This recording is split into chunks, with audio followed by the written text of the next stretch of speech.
Esta semana en Bioemprendedores tenemos el placer de conversar con Carlos Guerra, CEO y cofundador de Dynamics VR, una startup que desarrolla terapias inmersivas con realidad virtual e inteligencia artificial para la rehabilitación física y cognitiva en pacientes con dolor crónico y patologías neurológicas. Sus soluciones permiten a estos pacientes realizar ejercicios terapéuticos en un entorno virtual autónomo, validado científicamente, que permite disminuir los tiempos de alta médica y mejorar la adherencia a la terapia. No te pierdas este episodio en el que hemos contado con la inestimable ayuda de Daniel Oliver de Capital Cell para conocer la historia de Carlos, un emprendedor en serie que ha decidido revolucionar la rehabilitación mediante realidad virtual con el objetivo de reducir las listas de espera, optimizar recursos sanitarios y democratizar el acceso a la misma. Y para terminar, una gran noticia, y es que estamos muy contentos de poder anunciar que volveremos a grabar un nuevo episodio en vivo el próximo 19 de febrero en el marco de la Barcelona Health Innovation Week organizada por Biocat, donde contaremos como invitada con Raquel Tapia, General Manager de Sanofi España. Así que ahí os esperamos. Y sin más dilación, os dejo con el capítulo de esta semana. ¡Empezamos! Solutia Life Sciences es la división de consultoría de selección especializada en perfiles del ámbito Life Science y Healthcare. Nuestro foco se basa en la detección, reclutamiento y selección para los sectores Pharma, Biotech, MedTech y Sanitario. Solutia Life Sciences. Soluciones al servicio de la salud. Bienvenido a Bioemprendedores. Bienvenidos, Carlos, Daniel. Hola. Gracias, Rosendo. Hola. Encantado. ¿Me escucháis bien, verdad? Sí. Sí, genial. Sí. Bueno, oye, es un placer veros. Es una lástima lo que ha pasado finalmente con los trenes y demás, porque teníamos previsto vernos en Barcelona y hacer un show bien grande en las dependencias de Capital Cell. Pero, ¿qué ha pasado al final, Carlos? Pues nada, teníamos pensado ir a Barcelona y por la situación climática ahora mismo y el tema con los trenes como está, pues nos han cancelado el vuelo, se retrasaron los trenes 3 horas, al final ha sido imposible para nosotros estar en Barcelona para poder hacer la grabación. Bueno, no pasa nada. En otra ocasión. Yo tenía muchas ganas de ver a Dani. Bienvenido, Dani. Capital Cell. Bienvenido. Un placer, Rosendo. Muchas gracias por... ¿Cuánto tiempo, amigo mío? ¿Verdad que sí? Creo que hemos estado los dos muy ocupados.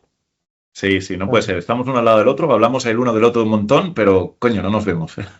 No, es verdad. Más que una relación, tenemos un ecosistema así entre nosotros. Pero bueno, ya haremos alguna cena o alguna cosa de estas y hablaremos de negocios también. Muy bien, así me gusta. Al menos Carlos nos ha permitido hoy vernos de nuevo y poder charlar de su proyecto. Pues oye, vamos al lío. Hoy lo que quiero es que, Dani, aunque nunca lo hayas hecho, eres más que invitado, puedes venir a nuestro podcast siempre que quieras. Y hoy vamos a utilizarte un poquito de entrevistador también, de que puedas conversar con nosotros, de que puedas hacerle preguntas a Carlos y de que podamos entre todos dar a conocer a nuestra audiencia y a los inversores de Capital Cell que están valorando en este momento la oportunidad de invertir en Dynamics, la posibilidad de conocer más el caso en profundidad. ¿Sí? Pues empezamos, Carlos, ¿te parece? Genial. Venga, la primera pregunta, ¿qué es Dynamics? Pues bueno, Dynamics es una startup que nació en 2021 y nos dedicamos al desarrollo de terapias digitales a través de realidad virtual, combinando ahora, integrando inteligencia artificial para el tratamiento de pacientes con patologías musculoesqueléticas y neurológicas. Con el objetivo de automatizar en parte la terapia física y cognitiva, fundamentalmente física. Vale. Hasta hace poquito os llamabais Dynamics VR, de Virtual Reality. Entonces, ¿eso quiere decir que antes hacíais algo con realidad virtual y ahora ya no? Cuéntanos un poco. Seguimos haciéndolo todo con realidad virtual. Nuestra principal tecnología es realidad virtual, pero es verdad que estamos ampliando un poco la gama de soluciones tecnológicas y por eso decidimos dejar de ser VR y ser solo Dynamics. Aunque lo que comentábamos también un poco, pues eso da confusión con Microsoft, pero ahora mismo somos solo Dynamics.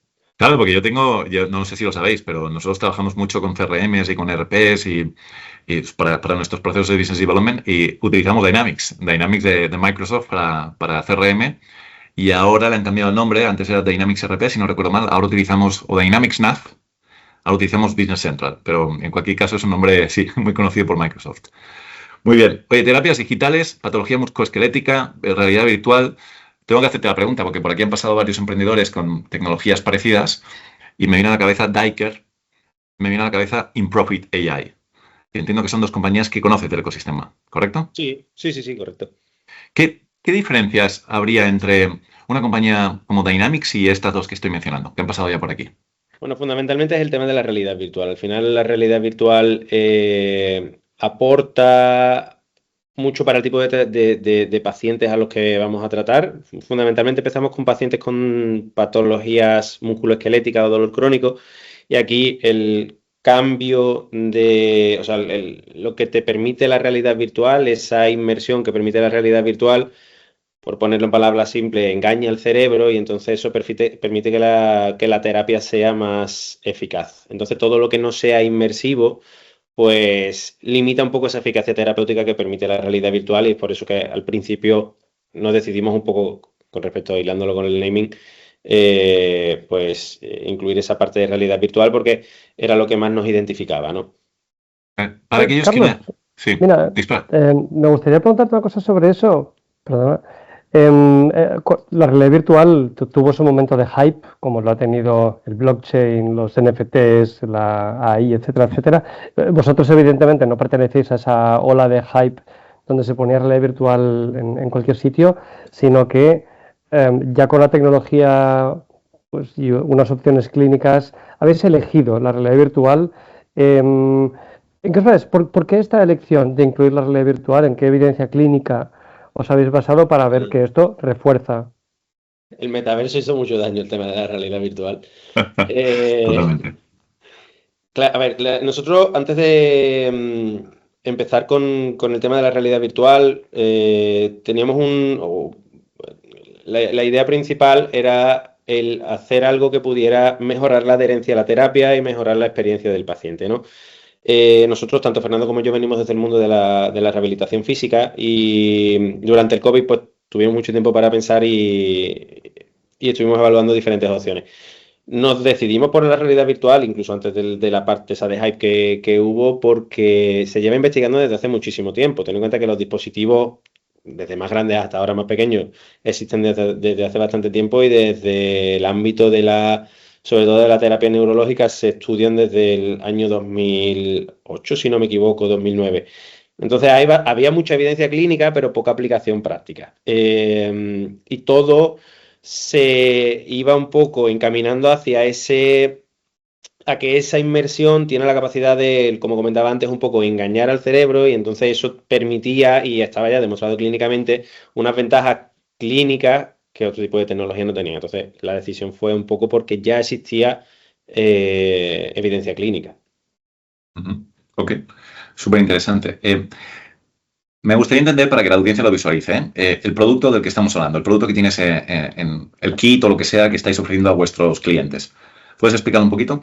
Sí, a ver, la tecnología se basa fundamentalmente en dos cosas. La realidad virtual, que es el ejecutor, es lo que el paciente se pone para realizar la terapia que prescribe el terapeuta, ¿vale? Entonces, está la realidad virtual por una parte, y por otra parte una plataforma, una web app, a través de la cual los terapeutas pueden ver lo que hace el paciente y pueden prescribir la terapia, pueden aumentar la dificultad, añadir ejercicios, aumentar el tiempo de los ejercicios, prescribir un programa terapéutico que está ya preconfigurado y que se va adaptando en base a la evolución del paciente. Entonces, esa es la herramienta que usan los profesionales, y después está la realidad virtual, que es lo que se pone el paciente para... Cuando dices realidad virtual, dices el casco que tiene incorporado realidad virtual. El headset de realidad virtual que se pone el paciente para realizar la terapia. Nosotros lo que hacemos es que determinamos cuáles son los objetivos terapéuticos para tratar a cada tipo de paciente, y después desarrollamos tareas, ejercicios, llamémoslo de esa manera, para cumplir esos objetivos terapéuticos dentro de la realidad virtual. Intentamos en la medida de lo posible que esas tareas estén gamificadas, pero porque también la gamificación de la tarea ofrece ventajas terapéuticas, ¿vale? Entonces, en la medida de lo posible, intentamos que estén gamificadas. Por lo tanto, ya no solo la parte de ventaja terapéutica, sino esa parte también de adherencia y de mejora de la experiencia del paciente, pues la integramos toda en ese producto de realidad virtual, ¿vale? Y Carlos, el paciente tipo que tenéis vosotros, ¿quién es? Es bastante heterogéneo. Te sorprendería saber que uno de los clientes que más nos usan son los centros de día y las residencias, por ejemplo, porque en personas ancianas viene aceptado muy bien. Nosotros creemos que porque como no están acostumbrados a jugar, yo no sé si vosotros habéis probado alguna vez un dispositivo de realidad virtual, entiendo que sí, pero bueno, la primera vez que te lo pones, la experiencia es bastante impactante, ¿no? Entonces, creemos que por ahí van un poco los tiros. Tenemos diferentes segmentos de clientes, de hecho, tanto clínicas de fisioterapia, mutua, el que más nos usa en absoluto es la mutua laboral, pero obviamente también por el volumen de pacientes que tienen y por cómo encaja nuestro producto dentro de sus protocolos clínicos.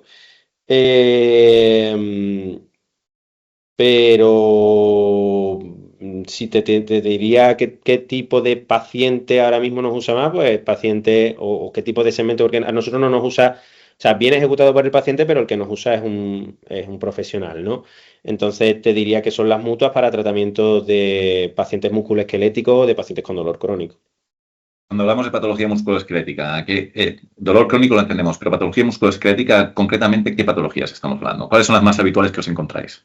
Bueno, pues desde patologías de hombro, por ejemplo, patologías Vale. cervicales, como pueden ser, por ejemplo, pues una cervicalgia crónica, o pueden ser un latigazo cervical, o pueden ser un impingement subacromial, o puede ser bueno, cualquier patología musculoesquelética derivada tanto de un sobreuso como pueden ser también, o incluso en tratamientos postquirúrgicos también se suele usar nuestra tecnología. O sea, todo lo que implica al final una rehabilitación o un reacondicionamiento físico.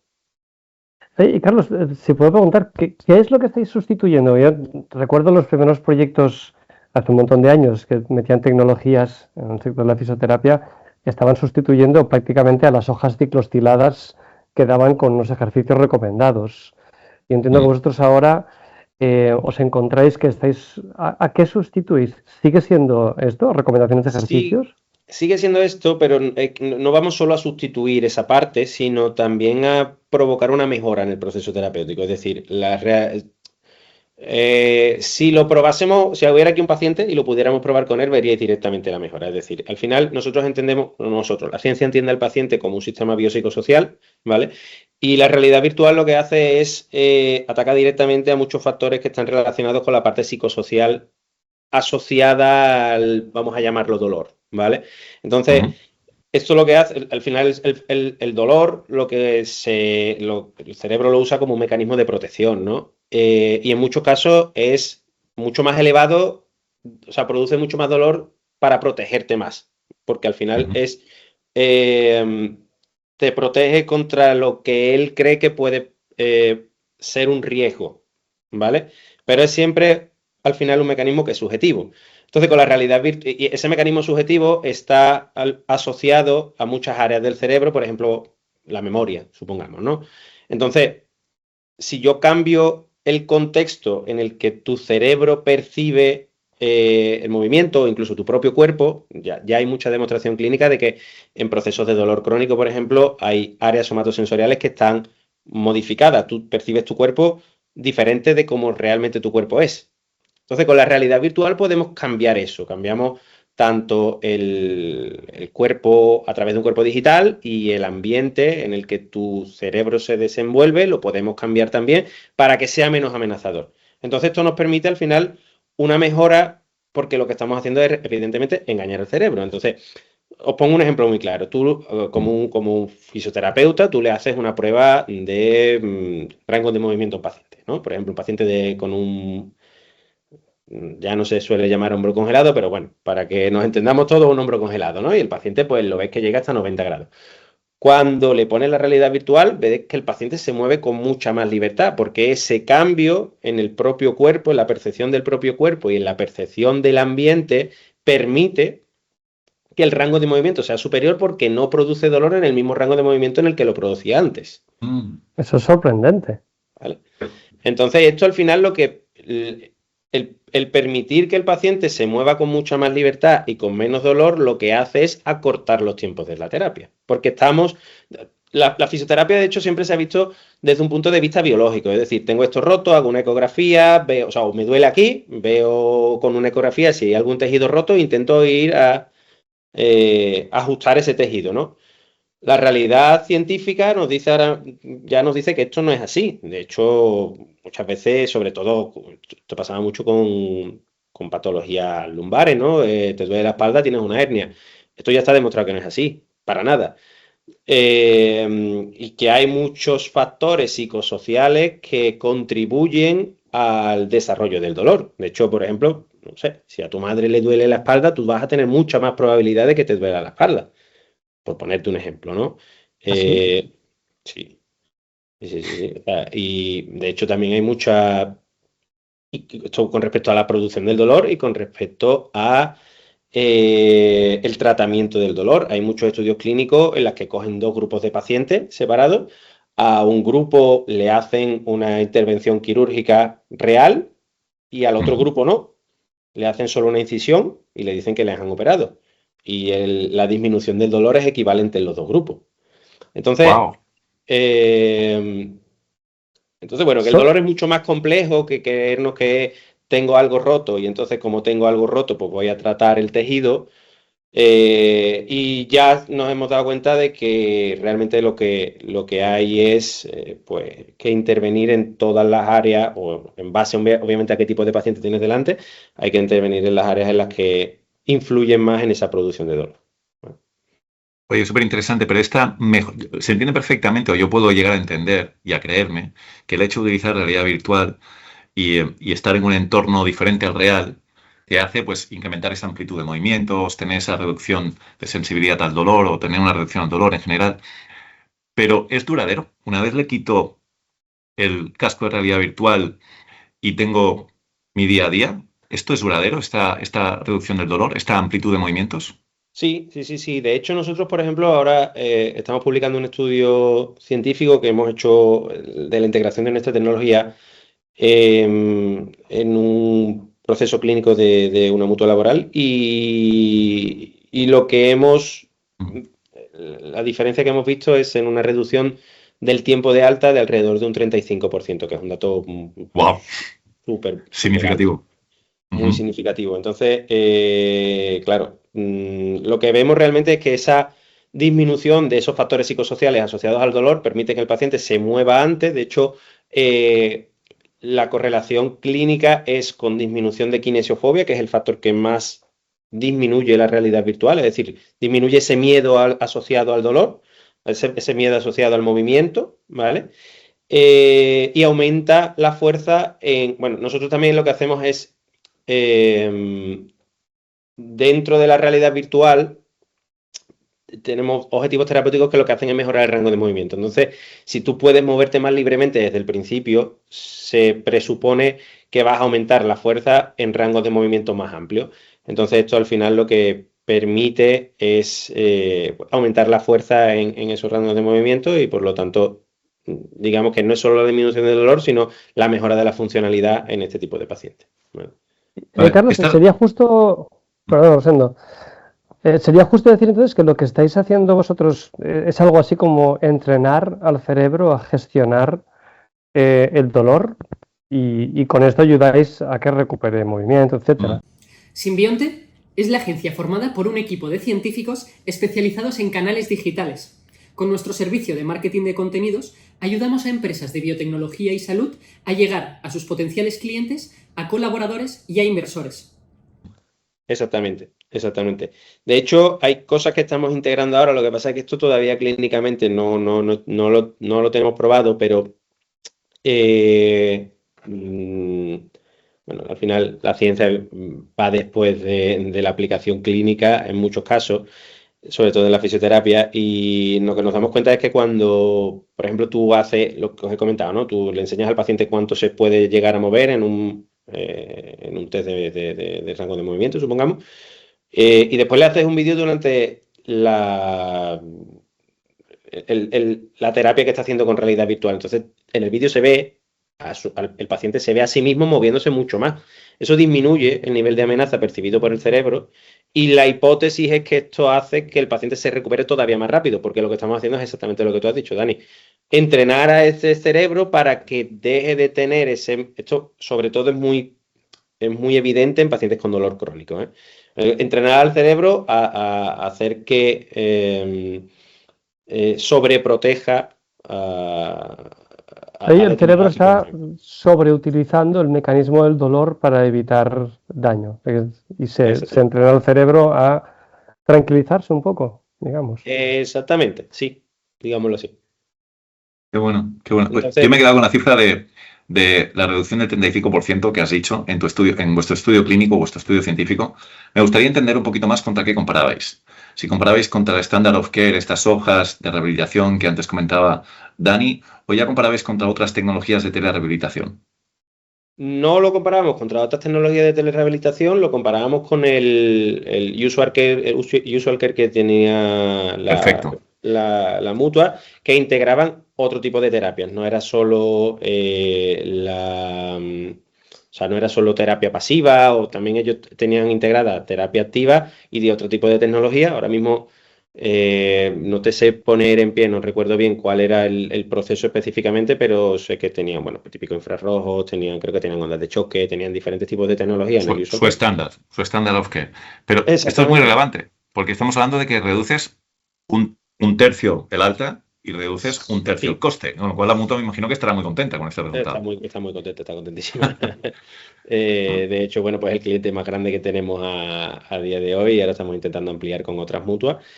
Y ¿qué te estaba diciendo? Con respecto al estudio clínico. ¿Está publicado ya? ¿Está publicado esto como estudio? Está en proceso de revisión ahora mismo, si no me equivoco.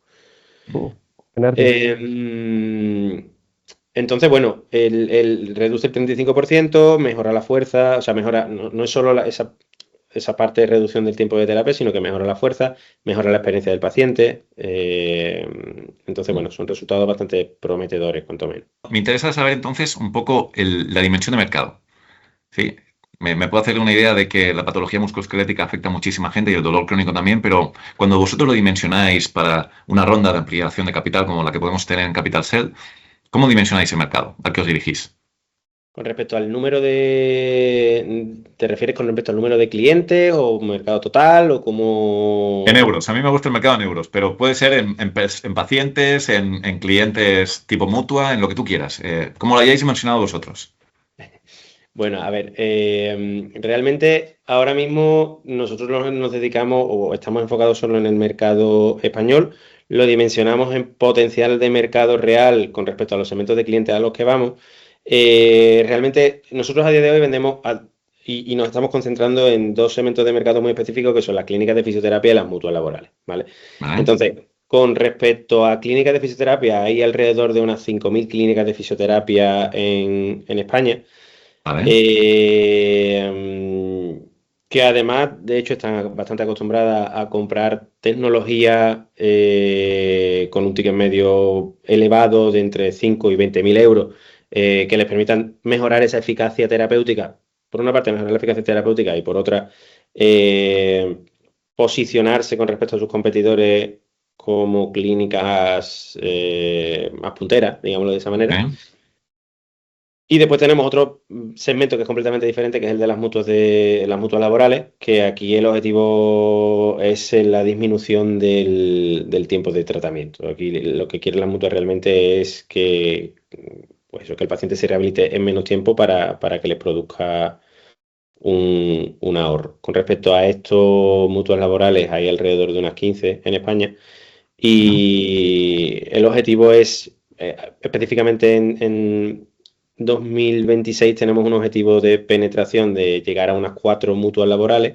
Ahora mismo estamos ya con Umivale activa, con la que sacamos una licitación el año pasado de alrededor de unos 120.000 euros aproximadamente. Y el objetivo es ir incrementando tanto el número de mutuas laborales como el número de centros, el número de dispositivos que tiene cada mutua laboral. Carlos, te querría preguntar una cosa sin sin querer decir nada malo sobre el sector salud, pero a veces hay hospitales e instituciones a los que les importa a veces más el dinero que los pacientes, sorprendentemente, esto puede llegar a ocurrir. Me gustaría entender cuál es bien la alineación. La veo para una mutua, conseguir una reducción de los tiempos de hospitalización, se ahorran dinero. Para una clínica privada de fisioterapia, reducís los tiempos de recuperación, ellos hacen menos sesiones. ¿Dónde está el interés económico para las clínicas en mejorar la tecnología? A ver, la clínica de fisioterapia es lo que tú dices, a la clínica de fisioterapia al revés, lo que le interesa es tener que el paciente haga más sesiones, entre comillas.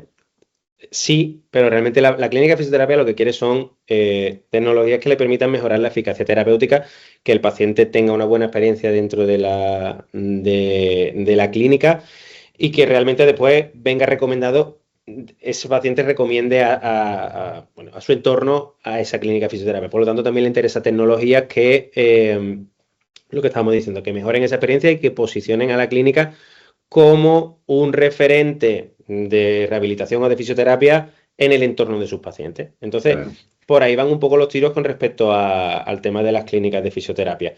Vamos a ofrecer también, o estamos terminando los desarrollos para poder ofrecer una solución que permita la telerehabilitación a través de la realidad virtual. Ahora mismo hay una limitación con respecto a los dispositivos que estamos salvando, entonces esa puede ser también otra vía de negocio, digamos, por la que la clínica de fisioterapia están interesadas. Porque entiendo entonces que la calidad de la tecnología, no sé si a lo mejor se podría hacer un paralelismo con las clínicas dentales, en que mejorar la tecnología les permite atraer más clientes. Este sería un poquito el caso de las clínicas de fisio. Completamente. Sí. Este es un magnífico aprendizaje, y me gusta que lo hayas sacado, Dani. Un magnífico aprendizaje para cualquiera que nos pueda estar escuchando ahora y valorando iniciar su go-to-market, porque hay que elegir muy bien los mensajes y el posicionamiento en cada segmento de cliente.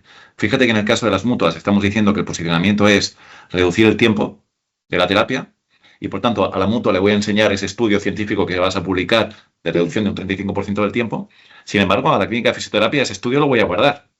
Y de lo que le voy a hablar es de mejora de calidad de vida, es de NPS, ¿no? De mejora de satisfacción de los usuarios, es de diferenciación versus otras tecnologías que puedan haber, etcétera, etcétera, etcétera. O sea, ese posicionamiento es clave para tener un éxito en el mercado. Completamente, y cuando te vas a hospitales el mensaje es otro, que es lo que pasa es que aquí todavía estamos desarrollando estudios para poderlo... aunque es extrapolable el dato que tenemos de mutua, pero aquí el mensaje es, gracias a la reducción del tiempo de tratamiento de tus pacientes, voy a reducirte la lista de espera. Entonces, por ahí van un poco los tiros con respecto a ese segmento, pero es un segmento que todavía no estamos atacando por diferentes... Por la dificultad que tiene.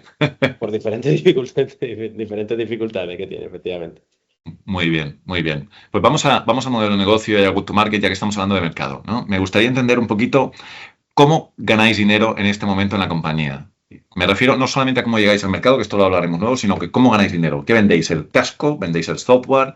¿Cómo funciona? A ver, nosotros ahora mismo vendemos una solución completa, es decir, tenemos un modelo que es un maletín que permite al centro de fisioterapia, incluso a muchos fisioterapeutas todavía van a domicilio de los pacientes, pues permite mover el dispositivo, tiene una tablet integrada que ya permite la configuración y demás. Y después tenemos otra solución que es un carro médico en el que está montado el dispositivo y la tablet para lo mismo, para que permita ver lo que está viendo el paciente dentro de la realidad virtual y configurar la terapia en tiempo real o prescribir un proceso terapéutico completo para esos pacientes. Cuando hablas de dispositivos es el headset, ¿eh? Cuando hablo de dispositivos sí hablo siempre del headset. Headset, vale. Headset, tablet y el software de gestión en la tablet y la realidad virtual en el headset. Exactamente, sí. Vale, sí. Entendido. Bueno, software gestión en la tablet realmente es una plataforma, es una web app a la que tú entras a través de Google y eso te permite conectarte directamente con el headset. Ves lo que está viendo el paciente, pero entiendo que además de ver lo que está viendo el paciente, tú tienes la capacidad de ver algunas métricas, algunos KPIs, claro, que ¿Qué estás midiendo? Ves métricas de resultado. También dentro de la realidad virtual tenemos integradas evaluaciones que permiten pues, la evaluación fundamentalmente del rango de movimiento del paciente, del nivel de dolor para que los clínicos tengan al final una herramienta que les permita tener datos de evolución de esos pacientes. Vale. Y cuando dices que vendes todo el kit, ¿a qué te estás refiriendo? ¿Que vendes una vez todo? No, o sea, tenemos un primer pago en Vale. el que se incluye tanto la parte de hardware como la parte de software. No solo eso, también incluimos un servicio técnico, una instalación, un servicio de formación y un seguimiento a esos pacientes, porque es verdad que la realidad virtual es muy intuitiva y demás, pero la gente... Hay que hacer un onboarding, está claro. Hay que hacerle un onboarding, sí, hay que hacerle un onboarding porque hay muchos tipos de profesionales diferentes. Hay algunos que son un poquito más tecnológicos y otros que son un poquito menos tecnológicos. Entonces, hacemos un proceso de seguimiento porque al final nuestro objetivo es que el tiempo de uso se maximice y, por lo tanto, cuanto mejor se sepa usar la herramienta, pues más fácil será al final que los clientes lo usen y que al final esto provoque una renovación en la suscripción. Entonces tiene un primer pago que es más alto, que depende en base a las funcionalidades, el número de sesiones y el tipo de dispositivo, pues tiene un rango de entre 2 y 15.000 euros, ¿vale? Un primer pago. Y a partir de ahí, pues renovaciones anuales que van de entre unos 1.500 euros hasta 8.000 euros, más o menos, aproximadamente. ¿Qué te entra en la renovación anual? Pues entra las funcionalidades que ya tenga, a las que ya esté suscrito, el número de sesiones específico y el servicio técnico y el acompañamiento. Okay. Carlos, hablabas vosotros tenéis un foco inicial de mercado en España. En general, sé que la fisioterapia en España, al menos los profesionales de la fisioterapia españoles, están muy bien percibidos en el mundo. ¿Qué tal, cómo es de sofisticado el sector en España? ¿Qué os encontráis a la hora de ir a vender tecnología? Con respecto al sector de la fisioterapia, España está muy bien posicionada. Es verdad que tiene muy buenos profesionales, tiene muy buen entorno científico con respecto a la fisioterapia y además estamos muy bien reconocidos en el mundo. Yo, por ejemplo, como os comentaba antes, tengo mucha relación con Italia y en Italia, de hecho, los fisioterapeutas españoles están muy, muy reconocidos. No sabía esto, y esto, perdona, paréntesis, ¿por qué? ¿Es porque hay una carrera específica que en otros países no hay? ¿Por qué están tan reconocidos respecto a otros países? Creo que hay una tendencia hacia la formación y hacia la parte científica, te diría que es relativamente superior a la que hay en otros países. Entonces creo que hay un muy buen ecosistema con respecto a la fisioterapia. También en muchos países limitan la acción del fisioterapeuta a todo lo que no sea invasivo y en España se permiten las terapias invasivas. Es decir, una EPI, por ejemplo, una electrólisis percutánea en Italia no se puede hacer porque está copada por los médicos y en España se puede hacer terapias invasivas sin problema. Entonces, a lo mejor también por ahí un poco la libertad que tienen de acción y de tratamiento los fisioterapeutas, pues puede que influya. Tiene más atribuciones.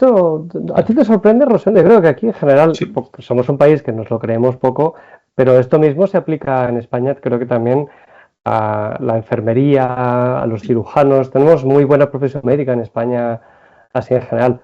Es que nos creemos muy poquito nuestras propias capacidades en este país, pero bueno, ahí están. Sí, no, está bien que lo digas. Y es verdad que en el colectivo de enfermería lo conocía un poquito más porque, en fin, nos movemos en el mundo de la enfermería, hablamos con enfermeras y demás, pero no tanto en la fisioterapia. No lo conocía, que también era un segmento de profesionales muy reconocidos fuera de nuestro país. Sí que sabía que había muchos fisioterapeutas colegiados. Recuerdo en alguna otra charla que hay un gran número de fisioterapeutas. ¿Podrías darnos cifras de profesionales en nuestro país, Carlos? Ahora mismo creo que estamos alrededor de 60.000 fisioterapeutas en el barbaridad. país, si no me equivoco. No. Sí, por ahí andamos entre 54 y 60 tenemos que estar aproximadamente. Casi dan ganas de tener un accidente, así está bien cubierto. El único problema es que no está financiado por la sanidad pública, que esto es una cosa que se podría mejorar, efectivamente. Bueno, por ejemplo, en Francia cualquier tratamiento de fisioterapia está financiado. En España todavía eso no hemos llegado, pero bueno, esperemos que poco a poco se vaya avanzando hacia eso. En ese sentido, Carlos, entiendo que vuestro mercado inicial es España, la posibilidad de ir a algún mercado en el cual hubiera un reimbursement, un copago de la seguridad social, que sería otro tipo de acción comercial, ¿eso está un poquito en vuestros planes de futuro? De momento no. De momento no. Ahora mismo nos estamos expandiendo sobre todo por los mercados privados, fundamentalmente, porque son los que tienen ciclos de venta más cortos y nos dan un poco más rentabilidad a corto plazo, más alta. Y lo que te comentaba, el sector de mutuas de fisioterapia que sí que lo tenemos muy presente. Con respecto a la estrategia de internacionalización, la llevamos a cabo solo para las clínicas privadas, por lo que te estaba comentando, porque tenemos el modelo de captación muy bien definido y tenemos bien focalizado cuáles son los países en los que ahora mismo estamos vendiendo, por ejemplo, también en Sudamérica, a través de un modelo de captación digital completamente. Y vamos a empezar a vender en 2026 en Italia y en Canadá. ¿Pero es oportunista o es estratégico? Es decir, ¿estáis abriendo esos países porque os interesa despegar vuestro equipo o es simplemente que, oye, tenéis clientes que os han encontrado, os han interesado y habéis vendido la tecnología a estos clientes? Es oportunista en Italia porque ha habido interés desde el principio y es verdad que no hay soluciones te diría que no hay soluciones de realidad virtual para el tratamiento de pacientes como lo hacemos nosotros. Es estratégico para Canadá porque nos permite el puente a Estados Unidos. Entonces, ese es un poco Vale. el objetivo que tenemos a corto y medio plazo. De todas maneras, tiene mucho sentido el poner foco en el mercado español inicialmente cuando nos has dicho que había 15 mutuas laborales, de las cuales habéis firmado con una, que entiendo que además esta firma es reciente, con lo cual todavía habrá que desplegar. ¿No? Bueno, hace un año que cerramos con bueno, muy bien, ahora nos contarás la experiencia. Y después tenéis 5.000 clínicas de fisioterapia. Entonces, como mercado potencial, sí. Que como mercado potencial, con lo cual hay mucho recorrido todavía en el mercado español antes de pensar antes de saturarlo y antes de pensar en otros territorios. Sí, háblanos un poquito de ese go-to-market, porque es muy diferente ir a un segmento de cliente que al otro. ¿Cómo organizas tu empresa? Cuéntanos. Bueno, nosotros tenemos un equipo de marketing y comercial que se dedica a la parte digital. Tenemos un modelo de captación a través de estrategias digitales que lo que hacen es que derivan al lead a una venta consultiva a través de SDR y Account Manager. Con respecto a este proceso, tenemos unas muy buenas tasas de éxito, unas tasas de conversión de alrededor del 25%, o sea que para el tipo de segmento en el que estamos es un dato muy bueno. Ten en cuenta que el segmento es muy tradicional todavía y que se suele vender cualquier tipo de tecnología a través de delegados comerciales que hacen visitas a las clínicas y bueno, ahí tenemos clásico Prim y este tipo de empresas que lo que hacen es pues hacer las visitas y vender equipamiento médico. Nosotros, por el posicionamiento que queríamos tener, nos centramos en un modelo de captación digital y parece ser que en España funciona. Con respecto al tema de las mutuas, el modelo de captación es completamente diferente. Es todo outbound. Outbound, maletita, ir a ver a la mutua, ¿no? ¿Quieres decir? Maletita, ir a ver a la mutua, LinkedIn, Sales Navigator y este tipo de herramientas que te permiten segmentar bastante bien y conocer quiénes son los decisores de cada una de las estructuras. Y después mucho acudir a eventos, congresos, jornadas e ir un poco haciendo ecosistema para ese segmento específico, ¿no? Sí, Carlos, esto yo creo que es una cosa que nos sigue sorprendiendo porque, bueno, estamos en 2026 ya, no tenemos coches voladores ni casas en la luna y la modernización del sistema sanitario parece que sigue avanzando un poquito a los mismos pasos agigantados que en los 80. Yo tengo a veces la sensación de que bastante hacemos que los médicos no fumen, casi, pero tiene que haber un punto en que se acelere la adquisición de tecnologías porque está claro que vosotros podéis aportar, hablamos un 35%, está claro que podéis aportar una mejora tanto demostrable con datos como intuitiva. ¿Cuál sigue siendo el principal obstáculo para la adopción de estas nuevas tecnologías? Bueno, a ver, aquí estamos en una tecnología que no deja de ser una tecnología emergente y por lo tanto todavía hace falta, bueno, esa palabra que se usa mucho, que es evangelizar con respecto a la adquisición y a la educación de lo que aporta la tecnología en sí al sistema, bueno, ya no diría el sistema sanitario, sino a la rehabilitación, que es donde nosotros ahora mismo nos estamos moviendo más, ¿no? Entonces hay que hacer una labor mucho de educar a los profesionales en, oye, esto no es una gafita de realidad virtual que lo que te van a permitir es jugar, sino que es un dispositivo médico que aporta unas ventajas terapéuticas muy específicas. Una vez que esos terapeutas, esos clínicos están convencidos, tenemos una segunda fase que es, en clínicas de fisioterapia no es tan relevante porque al final son pocos decisores y funcionan de una forma completamente diferente, pero en el ámbito público, en una mutua, tienes que pasar diferentes escalones hasta que llega la fase de compra y la licitación pública pertinente para que se pueda integrar.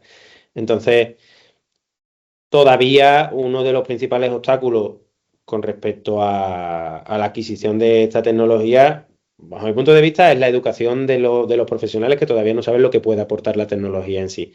Yeah. En hospitales sí que es verdad que no nos hemos concentrado en hospitales, pero hemos hecho mucha prueba hospitalaria y ahí lo que hemos visto es que los profesionales entienden muy bien qué es lo que les puede aportar. Es verdad que tienen muy malas experiencias de otras empresas o del desarrollo que han tenido otras empresas, de prueba de otras empresas que, pues efectivamente, al final la tecnología todavía está en una fase muy incipiente y ha habido durante muchos años, pues, incluso nos podemos llegar a incluir los primeros años de Dynamics, la usabilidad no era la adecuada. Ahora mismo... Yeah. Eso lo tenemos muy pulido y entonces ahora mismo cualquier prueba que hacemos es muy exitosa. Pero aún así, cuando los profesionales, sobre todo en el entorno hospitalario, comprenden lo que les aporta y ven una usabilidad clara y un paciente tipo muy claro y demás, te choca con el tema presupuestario y con los departamentos de compra, que ahí se suele quedar parado en muchos casos pues la adquisición de la tecnología, ¿no? Y además, en algunos casos, si llegáis, has dicho que el primer pago puede estar por cerca de los 15. Claro, ahí nos quedamos por debajo de los 15 para entrar. Claro, cuando vas a un hospital público, esto es muy importante que la audiencia lo sepa, si te pasas de los 15 o de los 18, cuando yo empezaba en esto, vas por concurso público. No, y entonces esto es un apoyo completamente distinto. Hay que hacer un pliego de condiciones, se tienen que presentar varias compañías, etcétera, etcétera, etcétera, ¿no? Y ahí sí entramos en mutuas, porque al final el proceso en la mutua es diferente y se suele... En la mutua y en el hospital, también te digo, en el hospital se suele hacer también un estudio piloto para que ellos puedan probar la tecnología específicamente dentro de sus procesos asistenciales con sus pacientes específicos y demás y que se convenzan. En hospitales es verdad que nos hemos chocado más con departamentos de compra. En mutua, la experiencia que tenemos hasta ahora son más positivas, pero bueno, es lo que tú dices, Rosendo, al final todo lo que supere 15.000 euros tiene que entrar por concurso público y es mucho más... Es que está muy bajo el threshold en España, me da la sensación, ¿eh? No sé en otros países, pero esto que solo con 15.000 euros... son $60.000 canadienses, por ejemplo. Y me parece todavía bajo, pero es que 15.000 euros me parece ridículo para abrir un concurso público. Demasiada burocracia para una cantidad tan pequeña dentro de un presupuesto hospitalario, que es un presupuesto grande, es un presupuesto multinacional. Estamos hablando que un hospital puede tener 5.000 empleados. Que es lo que tiene Grifols, a lo mejor, ¿eh? Y, en fin, pero bueno, esto es otro debate. Oye, por aquí han pasado mucha gente, y sigo con el go-to-market, mucha gente que tiene un modelo de go-to-market como el que tú tienes en las mutuas. Un modelo de outbound, con comerciales, con venta, con múltiples decision makers, ciclos de venta largos, complejos, etc. Pero tenemos pocos casos, o al menos que yo recuerda, que tengan un modelo de venta tipo inbound marketing con SDR y account manager, ¿eh? Y además, en tu caso concreto has dicho que tenéis un ratio de conversión alto. Un ratio, sí, he apuntado 25%. 24 para ser exacto. 24 para ser fenomenal. Sigue siendo altísimo. La cuestión, lo que quiero entender es, si nos puedes explicar un poquito cómo funcionan, cuántas personas tenéis, y si solo es inbound, porque si tenemos 5.000 clínicas de fisioterapia, lo que a mí me viene a la cabeza como empresario es que el inbound, desde luego, hacemos marketing para que la gente entre y nos pida demos, pero vamos, yo cogería el listado de las 5.000 clínicas y los llamaría a todos. Haría outbound en remoto, pero habría outbound con estas 5.000, ¿no? Entonces, Sí, ¿nos al puedes final, explicar un bueno, poco? aquí también hay una decisión en base a los recursos que tengas. Es decir, cuanto más recursos, Ujú. más puedes diversificar un poco las estrategias de captación. Es verdad que si tienes inbound y hay suficiente inbound, abrirte al outbound es menos eficiente, porque el inbound ya viene, al menos ya sabes sobre el producto, sobre todo en una tecnología que todavía no es una necesidad y en la que hay que educar mucho al mercado en lo que estaba comentando antes. Esto no es un jueguecito, sino que es realmente un dispositivo médico que te va a permitir tratar a tu paciente mejor. Pues esa fase de educación que nosotros hacemos a través de cursos de formación, a través de webinar, lo que nos hace es derivar más lead inbound, además de las campañas de paid que podemos hacer y demás, ¿no? Entonces, siempre que Gente podamos, cualificada, ¿no? Pues contacta gente que ya claro, está más o menos claro. cualificada. Ten en cuenta que todo el outbound al final, pues Frío. el lead puede estar cualificado, pero es muy frío. Ya. Entonces, todo lo que nosotros podamos hacer o tratar ese lead inbound, pues es mucho más eficiente, ¿no? Ojo, porque el dato de conversión que te he dado es sobre lead inbound, que esto es Sí. importante, ¿vale? Vale. Entonces, claro, ahora mismo la decisión estratégica es vamos a hacer más inversión en marketing para mantener esos ratios de conversión tan buenos que estamos teniendo.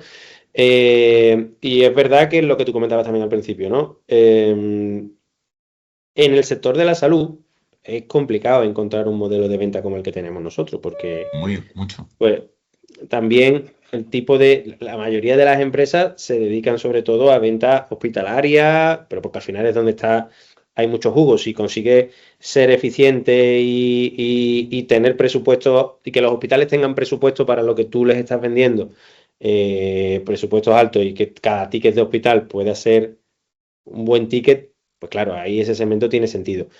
Nosotros todavía creo que el mercado le hace falta tiempo para llegar a ese nivel de necesidad y que el target hospitalario sea un target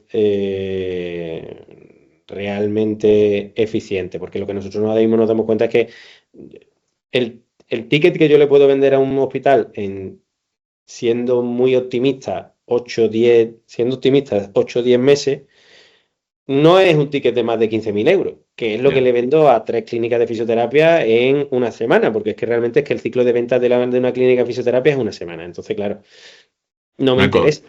No Está me claro. interesa por ninguna parte. Otra película es una mutua que tenga No. 50 Sigue. que tenga 50 centros asistenciales y que le pueda vender un ticket de, pues supongamos, yo qué sé, pues 150.000 euros para que lo integre entre 5 y 10 centros, supongamos, y que a partir de ahí, una vez que este centro vaya creciendo internamente dentro de esa mutua. Entonces, son dos películas completamente diferentes, pero por eso ahí la decisión estratégica de no entrar en hospitales, porque además una venta hospitalaria te exige muchos recursos, es decir, tienes que Sí. hacer muchas visitas, tienes después que eh, cederle dispositivos, no es solo el cederle dispositivos, sino el estar encima para que lo usen, para que lo sepan usar, muchas formaciones. Entonces, claro, entiendo otras empresas que puedan sacar tickets muy altos de esas multinacionales, como las hemos llamado antes, pero no es nuestro caso. Ahora, los hospitales no tienen mucho presupuesto para tratar dentro del área de rehabilitación. No, pero lo has explicado perfectamente. En el caso tuyo, tú como compañía, si te va a costar 10 veces más vender el mismo ticket en un hospital que en una clínica de fisioterapia, no hay color. Vamos a la clínica de fisioterapia. Lo que pasa es que hay 5.000, decía antes, y con el inbound, yo entiendo que saturas rápido, porque el inbound son aquellas clínicas, quiero entender, y tú me corriges, y ahora Dani también nos comenta su punto de vista, pero entiendo que al inbound se apuntan aquellas clínicas, aquel fisioterapeuta que tiene una clínica que es un poquito más innovador, ¿no?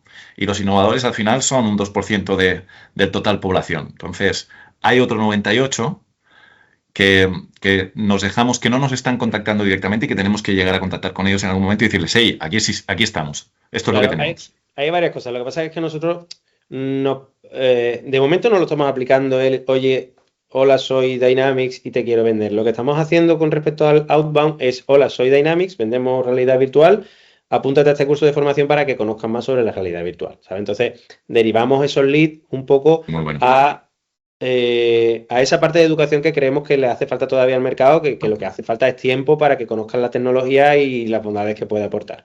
Con respecto a la parte de inbound, completamente razón, es decir, al final se satura rápido, pero es verdad que el modelo de captación es exactamente el mismo en un país que en otro. O sea, yo abro una campaña de paid en Italia y me entran el mismo número de leads, si no más, que me entran en España. Entonces lo que tengo que aplicar es el mismo modelo, tanto de captación como de venta y de seguimiento del lead, para que al final ese mercado que se satura rápido a través del inbound yo lo pueda replicar en otro mercado. Y además puedes centralizarlo desde la oficina, ¿no? Exactamente. Muy bien. Yo me preguntaba, dentro de esta estrategia que tenéis, que has definido muy bien, si veis que es un poco lo que aspira también una compañía que está haciendo algo nuevo en el mercado, ¿dónde está el factor explosivo? ¿O qué es lo que creéis que podría ser el factor explosivo para que lo que estáis haciendo se convierta en algo, no te voy a decir que ruede solo, cuesta abajo, pero que crezca de una manera mucho más rápida, con menos esfuerzo y más escalable? Creo que hay un ejemplo que se estudia en las escuelas de negocio, que es el de Dropbox, que no explotó hasta que no llegó a una masa crítica de no sé cuántos usuarios, ¿no? Yo creo que es lo mismo, es decir, ahora mismo todavía hay que trabajar mucho esa fase, repito, de educación, pero el mercado de la fisioterapia funciona también mucho por, entre comillas, vamos a llamarlo moda. Hay que alcanzar una masa crítica para que eso llegue a un momento que explote, y que el que no lo tenga ya tiene la necesidad de tenerlo porque es que lo tienen mis vecinos. Entonces, si yo no lo tengo, yo soy menos. Creo que hay que ir avanzando poco a poco, y eso se consigue a través de, sobre todo a través de estrategias de educación. La fisioterapia, el fisioterapeuta es un profesional que invierte muchísimo en formación. Entonces, al final tenemos que ir avanzando. Además, el tener colaboraciones, por ejemplo, con investigadores. Nosotros trabajamos y colaboramos con los mejores investigadores en España, tanto de tratamiento de patologías musculoesqueléticas, de dolor crónico. Tenemos colaboraciones con neurólogos muy reconocidos. Entonces, eso también es al final nos permite una estrategia de generación de autoridad con respecto a la marca, y hay que ir avanzando y dando esos pasitos para que cada vez más, o sea, desde que empezamos, por ejemplo, en 2021 hasta ahora, la cantidad de gente que conocía lo que era la realidad virtual aplicada a la rehabilitación era ínfima con respecto a lo que es ahora, y a la cantidad de cursos de formación que se hacen, jornadas que se hacen de realidad virtual aplicada a la fisioterapia. Bueno, la misma Sociedad Española del Dolor ha sacado, ahora mismo tiene un grupo de investigación específico de realidad virtual. Entonces, bueno, ya se van dando. De hecho, nuestro director médico es digamos, uno de los integrantes de ese grupo. O sea que ahí... ¿Está incorporado ya en guía clínica la realidad virtual como tratamiento para la fisioterapia? ¿O todavía no? Todavía no, pero bueno, en ello estáis. Estamos ahí dando los pasitos necesarios para que se pueda incorporar dentro de... Pero esto que dices es súper interesante. Y es cierto que al principio hay que educar y ser muy paciente hasta llegar a esa critical mass que hace que todo se despliegue, ¿no? Y estoy recordando ahora, por compartir contigo y con la audiencia, la estrategia del robot Da Vinci. El robot Da Vinci lo conocéis, ¿verdad? El robot Da Vinci es un robot de cirugía, ¿no? Sí, ampliamente extenso. Eso es, que tiene múltiples brazos para hacer cirugía laparoscópica. ¿Y qué vale, Rosendo? ¿Recuerda qué vale esto? Bueno, ¿1 milloncito? ¿2 millones? Ahora están apareciendo muchos competidores, sobre todo del mercado chino, y seguramente también tenemos un robot en España que se llama Rob Surgical, que ha pasado por aquí por Bioemprendedores, y seguramente la competencia hará que los precios bajen, pero estamos hablando de 2 millones de euros el bichito, ¿vale? Y claro, tú imagínate, un robot para automatizar y mejorar la precisión de la cirugía laparoscópica, que vale 2 millones de euros. ¿Quién coño lo quiere esto? ¿No? ¿Y cómo coño lo vendes? Entonces, al principio costó muchísimo poder introducir esta tecnología, pero muchísimo. Empezó Palex y tardaron años, ¿no? Y las estrategias son las que tú estás definiendo. Hubo mucha estrategia de formación. Había que hacer muchas demos, había que llevarse a cirujanos a headquarters y ahí hacer formaciones y simulaciones y dar certificados y hacer fotos de estos certificados para que otros lo pudieran ver. En congreso, participación. Congresos, estudios clínicos, etcétera. Y una de las cosas que empezaron a hacer y que empezó a funcionar muy bien, aparte de, por supuesto, trabajar con nuevos modelos de negocio y reducir los precios a base de leasings, rentings y otras características, una de las cosas que empezaron a hacer fue PR. Cada vez que el hospital de turno incorporaba un robot, había una campaña de PR, de relaciones públicas brutal, para que todo Dios se enterase que el hospital X había incorporado un robot. Porque de esa manera el hospital Y, competidor del hospital X, se veía obligado a incorporar la misma tecnología. O sea que la estrategia de PR en este caso fue fundamental para romper con esa barrera de adopción, ¿no? Esto que dices, Rosendo, Carlos, perdona, sé que es una entrevista, pero yo voy a explicar una batallita también, Sí, que creo que ilustra un poco esto. Y la citamos mucho en Capital Fair cuando vemos cosas, es el Embryoscope. No sé si os suena, pero el Embryoscope es un incubador para embriones, clínicas de fertilidad in vitro, que tiene la característica de tener una cámara. Y con esto, si eres una futura madre preocupada, puedes llegar aparte de que los científicos del centro lo pueden utilizar para hacer el seguimiento del embrión, tiene una parte de marketing. La madre puede ver que es un incubador donde su futuro embrión está ahí.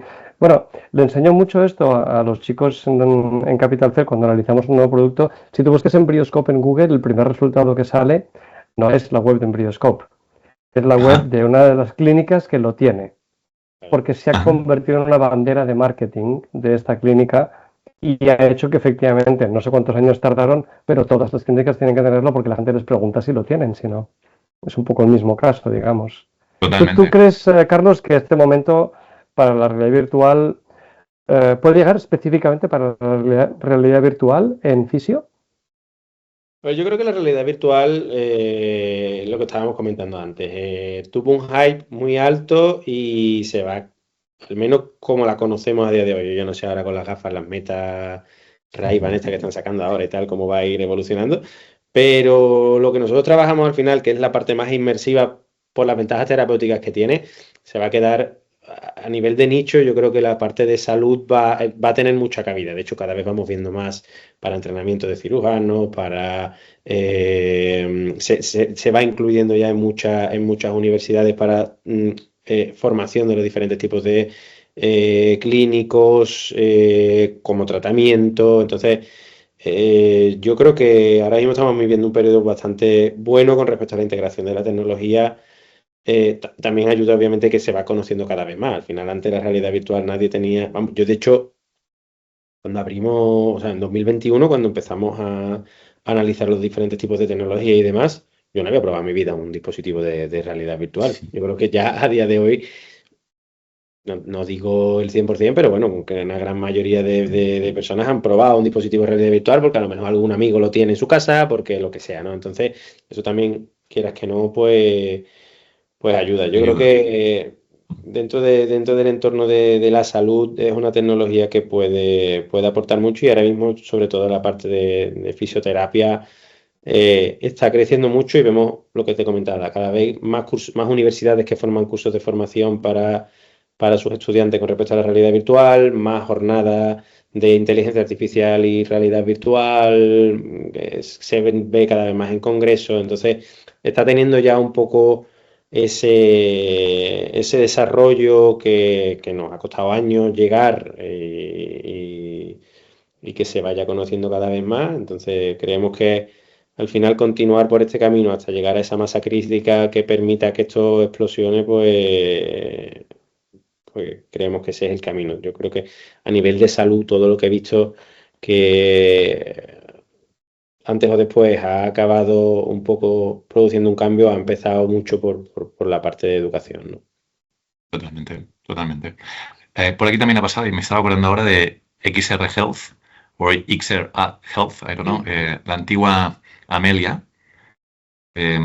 Y recuerdo que en Estados Unidos, ellos en el mercado español, ellos tenían un approach distinto con psicólogos y demás, pero en el mercado americano, porque hicieron un merge con una compañía americana, lo que tenían sobre todo era realidad virtual. Amelia se fusionó con XR Health estaba en Estados Unidos dentro del ámbito de la fisioterapia Eso es. y se fusionó con Amelia que se dedicaba aquí sobre todo al tema de psicología. Eso es. Y efectivamente, XR Health, que al final es el comprador de Amelia, se fusionaron, pero es el comprador de Amelia, lo que tenía básicamente es una tecnología parecida a vosotros, realidad virtual aplicada al musculoesquelético. Y en Estados Unidos están creciendo muy bien porque entiendo que ahí, y por eso te interesa tanto el mercado americano, entiendo que ahí sí que hay un reembolso, hay un código. Mercado muy favorable, digas que no, al final permite precios mucho más altos y ellos Vale. ellos lo hacen de otra manera. Ellos lo que son es como si fuera una especie de clínica de fisioterapia digital en la que ofrecen el tratamiento de realidad virtual para los pacientes domiciliarios y después hay un reembolso por parte del seguro.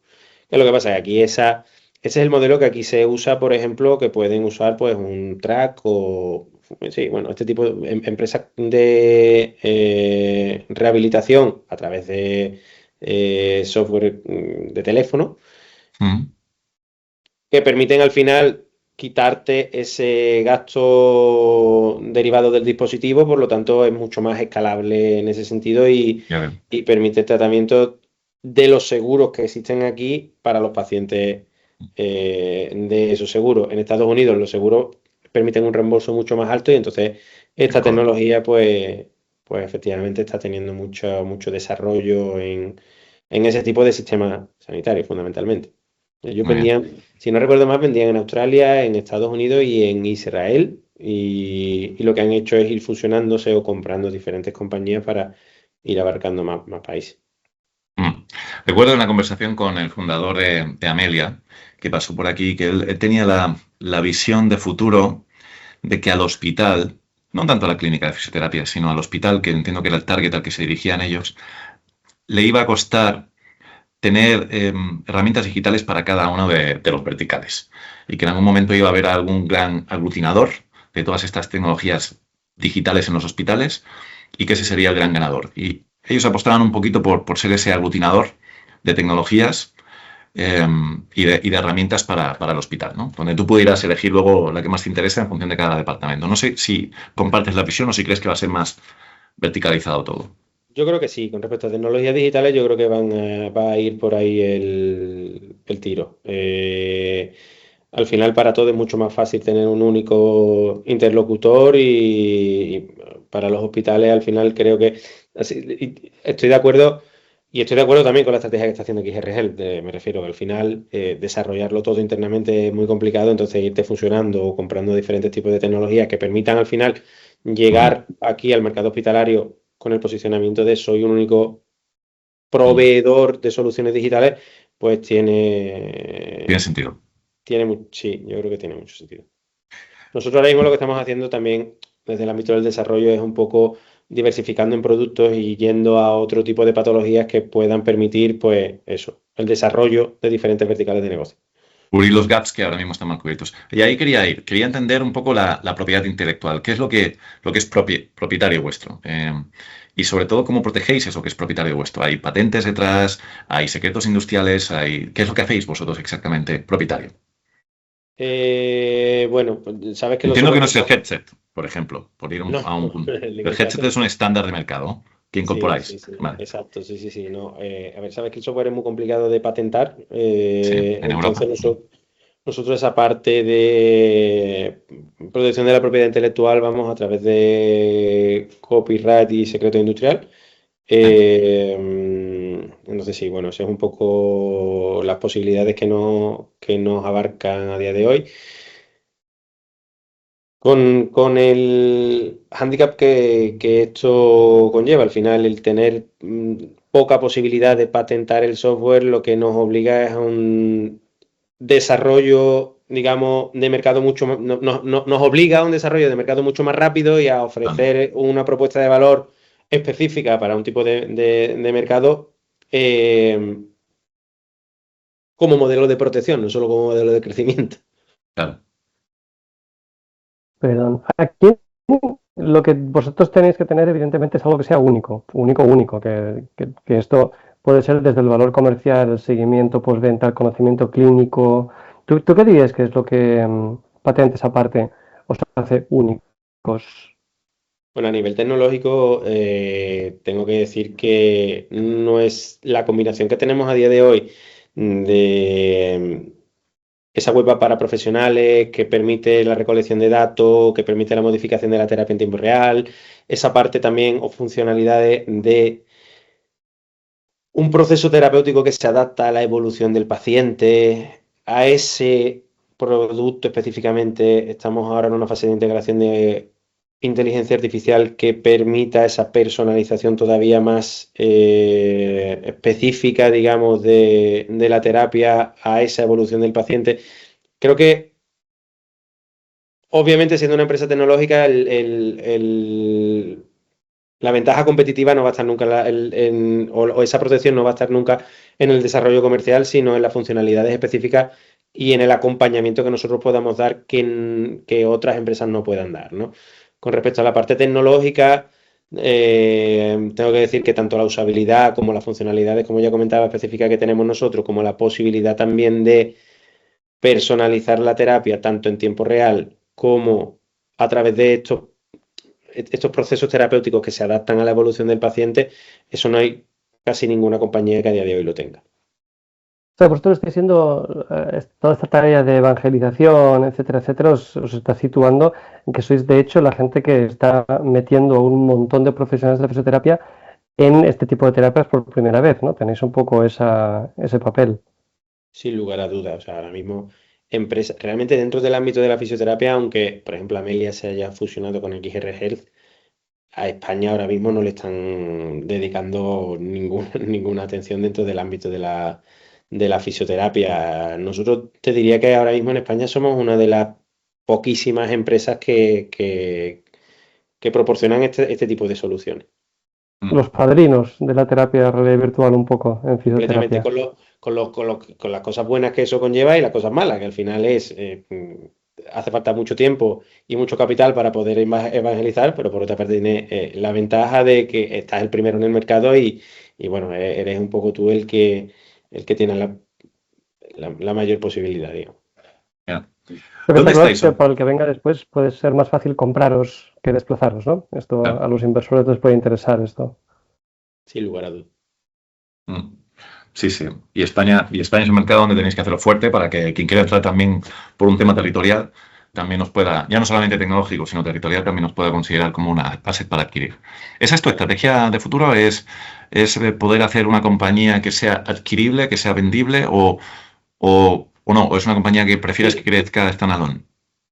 No, no, no, no. La idea es crear una compañía que sea adquirible. Todavía no tenemos una estrategia de exit definida al 100%, tenemos algunas ideas, tenemos Ujú. también algunas ideas de desarrollo, porque creemos que ahora mismo nos estamos haciendo muy fuerte. Al final, crear una empresa de este tipo es difícil porque tienes que integrar toda la parte clínica de negocio y tecnológica. Entonces, ahora mismo tenemos un equipo, tanto clínico como tecnológico, muy potente. Mm, Y eso nos permite la generación de diferentes tipos de verticales que se pueden incluso vender por separado, ¿no? Entonces, ahora ya. mismo, o sea, creemos que puede ser una posibilidad de salida. Todavía no tenemos bien definida cómo va a ser específicamente. Vale. Hablamos de cómo estáis ahora mismo. ¿Cuánta gente sois? ¿Cuánto facturáis? Y después, ¿cuál es la proyección que ves en los próximos años y que estás compartiendo con los inversores que están interesados en la ronda? Bueno, a ver, este año hemos facturado, todavía estamos en una fase incipiente de comercialización, Claro. eso sí que es verdad. Este año hemos facturado alrededor de que también para ser una empresa de salud que hemos recibido el marcado CE hace un año, no está mal, hemos facturado alrededor de unos 200.000 euros. Vale. Esperamos llegar en 2026 cerca del millón, si las proyecciones son las correctas. Gracias un poco a lo que os he comentado, a la estrategia de internacionalización inbound en Ujú. diferentes países, manteniendo los ratios de conversión y focalizando el outbound en mutuas en España, ¿vale? Esa es un poco la estrategia y el cómo queremos llegar a esos niveles de facturación. En el equipo ahora mismo somos alrededor de unos 18 perfiles. Bueno, dentro de los cuales hay perfiles pues con mucha experiencia, tanto director médico, que es José Ferrer, director de innovación de los servicios asistenciales de Badalona, y es uno de los principales referentes con respecto a realidad virtual y investigación en pacientes musculoesqueléticos. Ahora se ha incorporado una CFO, que es Ainhoa Mendizábal, que fue Managing Director de Grifols en Alemania. Nuestra CTO tiene mucha experiencia también en startup, ingeniería biomédica, máster en realidad virtual. Es decir, tenemos un equipo que, bueno, para el, entre comillas, poco tiempo que llevamos, pues hay muchos perfiles con mucha experiencia, y eso creo que también es un punto de valor. Al final, la capacidad de captar perfiles que tengan mucha calidad, digamos, pues es algo que los inversores valoran muy positivamente. Muy interesante. Vale, estaba viendo en vuestra página web algunas cositas que vamos a comentar a lo largo de la historia porque me parecen interesantes recalcar, pero empecemos por ti, porque se nos está acabando tiempo y quisiera contarle a la audiencia de dónde sales tú, Carlos, cuál es tu historia personal y cómo llegas a este proyecto, y a partir de ahí cómo nace Dynamics. Bueno, yo y mi socio estudiamos los dos ciencias del deporte en Sevilla. Ajá. O sea que no somos tampoco fisioterapeutas, pero es verdad que creo que eso es un punto de fuerza. Es decir, nos ha permitido ver muchos de los puntos que faltaban en la fisioterapia. La fisioterapia siempre ha tenido un enfoque muy pasivo en muchos casos y demás. Cada vez se va desarrollando mucho más y ahora ya ha cambiado el sector. Pero antes la imagen que teníamos del fisioterapeuta era te daba un masaje y ya, ¿no? Cuando la fisioterapia de hoy es algo completamente diferente. Entonces, bueno, nosotros estudiamos ciencia del deporte y tanto Fernando como yo pues nos hemos dedicado fundamentalmente al tratamiento de pacientes en clínicas multidisciplinares dentro de o sea, en colaboración tanto con médicos como con fisioterapeutas dentro de ese proceso asistencial, ¿no? Entonces siempre, obviamente, tratamiento de pacientes desde un enfoque activo, ¿no? Sí. ¿Os conocisteis en la universidad, Fernando y tú? Nos conocimos en la universidad. ¿Eres compañeros? Sí, éramos compañeros. Bueno, a mí, por una parte, yo me fui de España, estuve 8 años viviendo en Milán específicamente, estuve un año también en Londres, tanto formándome como desarrollándome a nivel profesional. Tanto es verdad que tuve clínicas de rehabilitación en Italia y tuve las clínicas, las vendí. Después en España, en Italia a día de hoy tengo también otra empresa que no tiene nada que ver con la... Escucha, pero Carlos, no pases por encima. Esta es la chicha que nos interesa conocer. En primer lugar, a mí me interesa saber por qué demonios te fuiste a Italia. Esto es lo primero. Y después, ¿qué pasó ahí? Me fui a Italia por lo que la mayoría de la gente con 20 años se va a Italia, porque conocen a ¿Quién era ella? y acaban en el país que les toca. Entonces, pues, en mi De caso... hecho, Carlos, lo de los fisioterapeutas en España te lo decía porque mi mujer estuvo haciendo un Erasmus en Bruselas y había un montón de fisioterapeutas españoles que decían que, bueno, lo de España era muy bien. Total, la misma razón que todo el mundo, sí. Claro, que al final, pues, uno conoce en mi caso fue una italiana que me llevó en un primer momento a Londres y después nos fuimos a Milán, porque ella es de Milán. Bueno, esa historia en algún momento de mi vida se acabó, pero yo me quedé en Milán y la verdad que Milán pues me ofreció la posibilidad de conocer pues un entorno laboral que era completamente diferente al que había en ese caso. Yo soy de Sevilla, entonces completamente diferente, una capacidad de crecimiento muy alta, y de hecho pues la verdad que a mí en Milán siempre me fue muy bien, aprendí muchísimo, conocí mucha gente que desde el punto de vista de negocio era muy, muy interesante y que a día de hoy todavía tengo muchos contactos con ellos. ¿Pero qué hiciste ahí? ¿Qué hiciste ahí? Aparte de que fue muy enriquecedor, ¿qué fue lo que hiciste en Milán, pues, esos 8 años? Lo que comentaba, pues trabajé en clínica multidisciplinar, después tuve clínicas propias, después... ¿Tuviste clínicas propias? Lo dices como si nada. Propias, después Todos hemos tenido. Exactamente. Las vendí. A día de hoy tengo 2 restaurantes en Milán y estamos en un proceso de expansión también. Ahí estamos metidos con un lío de fondos y tal. Y para herramientas... Carlos, el otro negocio que no tenía nada que ver con este, que es que antes me ha dicho lo mismo, pero no me ha dicho qué era, son los restaurantes. Sí, sí, sí, sí. Sí, sí, sí. Que es, Porque Dani, es cada día la es gente otra monta forma restaurantes y completamente, clínicas. ¿Eh? es otra forma completamente Sí, diferente sí, sí. De hecho, ahora cuando acabe. Oye, Carlos, porque tú, restaurantes, ¿por qué? ¿Eres cocinitas o algo así? Es un negocio famosamente Vi una complicado, ¿no? oportunidad de mercado. Tenía, bueno, uno de mis mejores amigos de Sevilla, de hecho, se vino a vivir a Milán y gestionaba 3 restaurantes. Eh, Después a eso se unió al proyecto un chef bastante reconocido aquí en Milán. Entonces, pues vimos la oportunidad de mercado, vimos la oportunidad de... Yo no sé si habéis comido alguna vez en un restaurante español fuera de España, pero suelen ser bastante malos. Entonces, la oportunidad de mercado era en llevar la experiencia de lo que es realmente, en nuestro caso era Andalucía, fuera de España. Y de hecho somos... A día de hoy no hemos venido a hablar de esto, pero somos uno somos el restaurante más reconocido a nivel de Italia, salimos mucho en prensa y tal. Y nada, el proyecto es ir creciendo y generar una cadena a partir de ahí, en la que yo realmente no estoy tan dentro, estoy en el consejo de administración, pero no estoy dentro en ningún caso. Y además es una forma de hacer negocio que es completamente diferente a abrir una startup, vamos, es como... Mucho No más tiene, difícil, muchísimo no, más difícil. muchísimo más difícil es una tarta, ¿no? Ah, bueno. En lo que no hay nada, absolutamente nada definido. Lo que es cierto es que me cuesta ver sinergias entre Dynamics y los restaurantes españoles en Italia. Aunque te parezca raro, ahora estamos en fase de creación de una... al final lo que se basa en muchos casos es en las experiencias.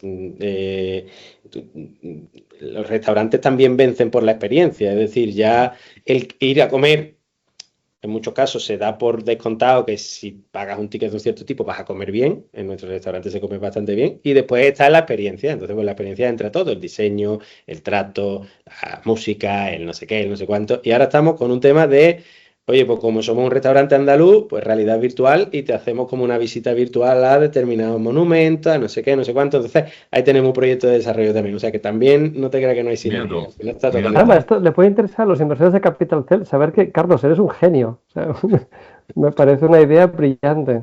Y que va a hacer facturación intercompany vendiendo headsets a los restaurantes que tiene en Italia. Muy bien, oye, súper interesante. ¿Cómo llegamos de los restaurantes y de las clínicas que creas y que acabas vendiendo en Italia a esta compañía, Dynamics? ¿Qué es lo que pasa in between? Bueno, a ver, paralelamente al tema de los restaurantes que llegó después, tuve un desarrollo profesional bastante bueno en Italia, daba cursos de formación, me dieron diferentes premios dentro del ámbito de la rehabilitación y tal.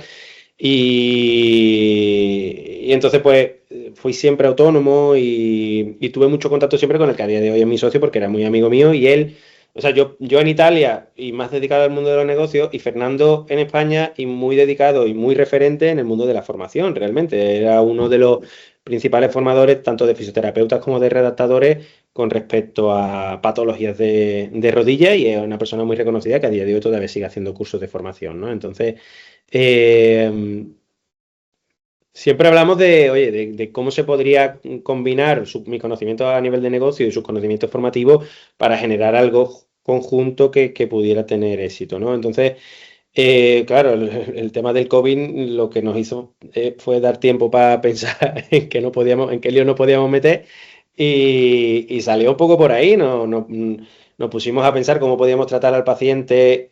Claro, la situación era muy idónea para eso, o sea, no Sí. teníamos pacientes en ese sentido y cómo tratamos a los pacientes ahora mismo a domicilio. Vimos, por ejemplo, que la mayoría, tanto de fisioterapeutas como, yo qué sé, de entrenadores personales, cosas de este tipo, hacían sesiones online, pero es que la sesión online, la experiencia es una auténtica papa.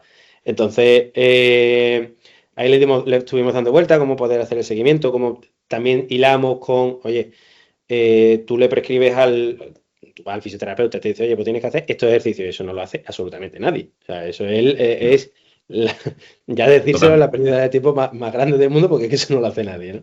Y hacerlo bien, menos. Y hacerlo bien menos. Eso del bien también te podríamos hacer otro capítulo del podcast sobre el bien y hacer bien los ejercicios es otro tema, pero bueno.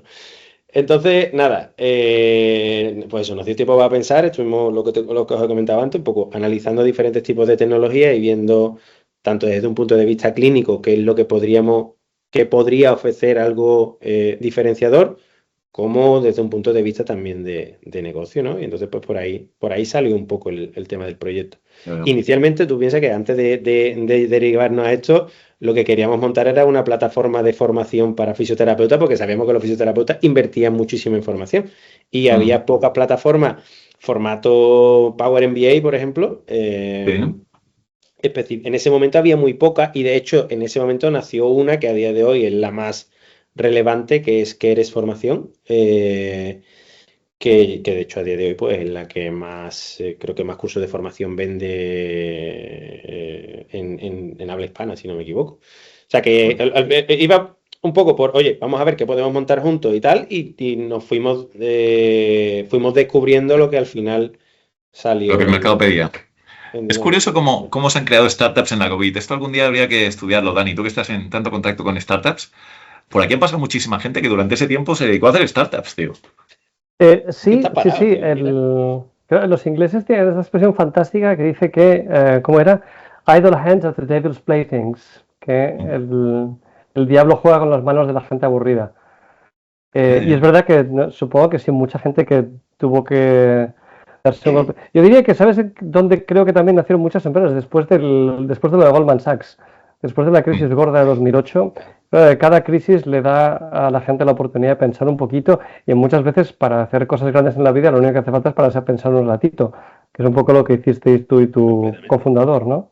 Claro, en el día a día estás inmerso en 1.000.000 de cosas, y si te obligan a pararte, bueno, les dio gente que hacía, a la gente le dio por hacer pan, por pintar cuadros, a otro le dio por estudiar. Yo estudié un curso de física cuántica, creo también, en ese periodo. Un curso cualquiera. Imagínate, sí, un curso cualquiera. Cuando dije, esto me interesa, pues voy a ponerme ahí a darle caña a eso. Y si te dan tiempo para pensar, yo creo que salen muchas cosas. Al final es eso, un poco pararte y analizar qué es lo que quiere, o qué es lo que tú decías antes, qué es lo que el mercado demanda, ¿no?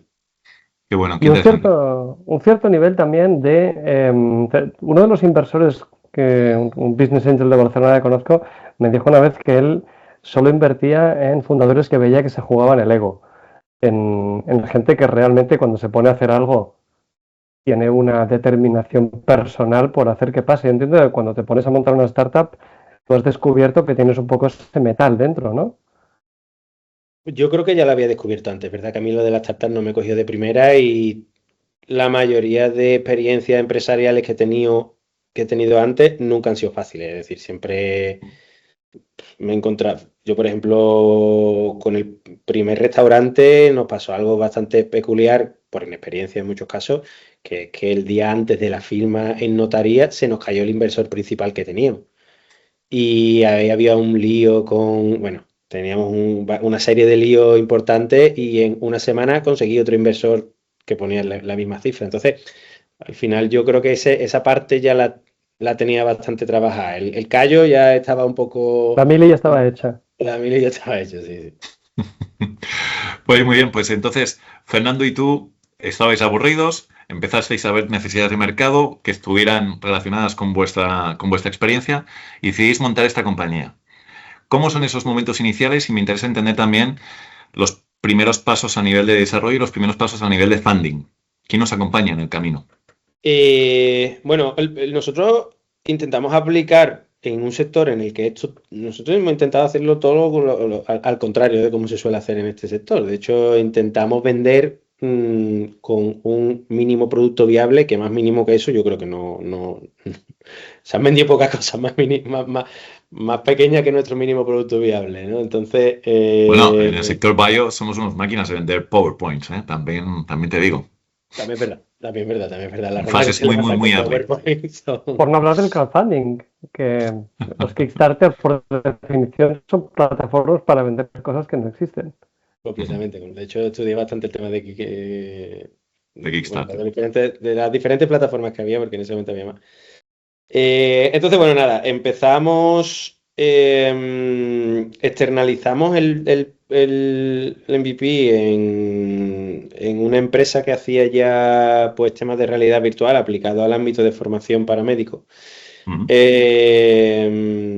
Y eran pues nada, pues eso lo configuraban, pues tareas que obligaban al paciente a moverse, que tú no veías lo que veía el paciente, entonces tenías que ir a memoria recordando un poco cómo estaba hecho el software para ir diciendo, bueno, ¿ves esto? Venga, pues ahora clica aquí, porque esto todavía estaba con los mandos. O sea, nosotros ahora es todo interactivo con las manos, ¿no? Bueno, pues en ese momento todavía estaba todo con los mandos y tal, lo iba configurando el paciente. Entonces, pues los primeros momentos fueron eso, el ir generando ese proceso clínico para ir creando ese MVP.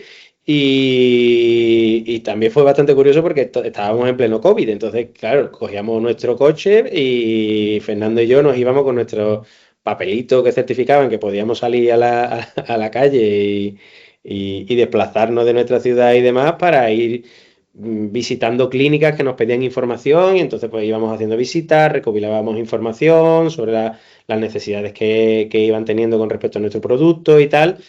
Y eso lo hicimos, si no recuerdo mal, abrimos la empresa en febrero, empezamos a comercializar este MVP pues alrededor de mayo y en julio nos presentamos a Berriap, la aceleradora que está en San Sebastián, Vale. que bueno, que después no, sino que Berriap y Aso Ventus pues van de la mano, ¿no? Digamos. Entonces nos presentamos a Berriap, de Berriap pues hicimos ese proceso de aceleración y eso incluía una pequeña inversión que ya metía a EASO en el cap table y a partir de ahí pues nada, ya contratamos desarrolladores y fuimos desarrollando in-house. Y ¿De cuánto fue? La compañía se funda en el 21 y incorporas a EASO Ventures y Berriap en el mismo 21, en el año 2021. En el mismo 21 sí, pero con un ticket mínimo de 50.000 ¿De cuánto estamos hablando de esa primera ronda de inversión? De 50.000 euros, no era... 50.000 euros. Entonces, pues bueno, eso sí nos permitió, pues eso, contratar ya personal interno y junto con lo poco que facturábamos, ahí que obviamente no éramos un dispositivo médico, entonces lo que vendíamos era una solución que lo que permitía era entrenar a los pacientes, que no eran pacientes, bueno, vendíamos también a centros de entrenamiento y demás, entonces bueno.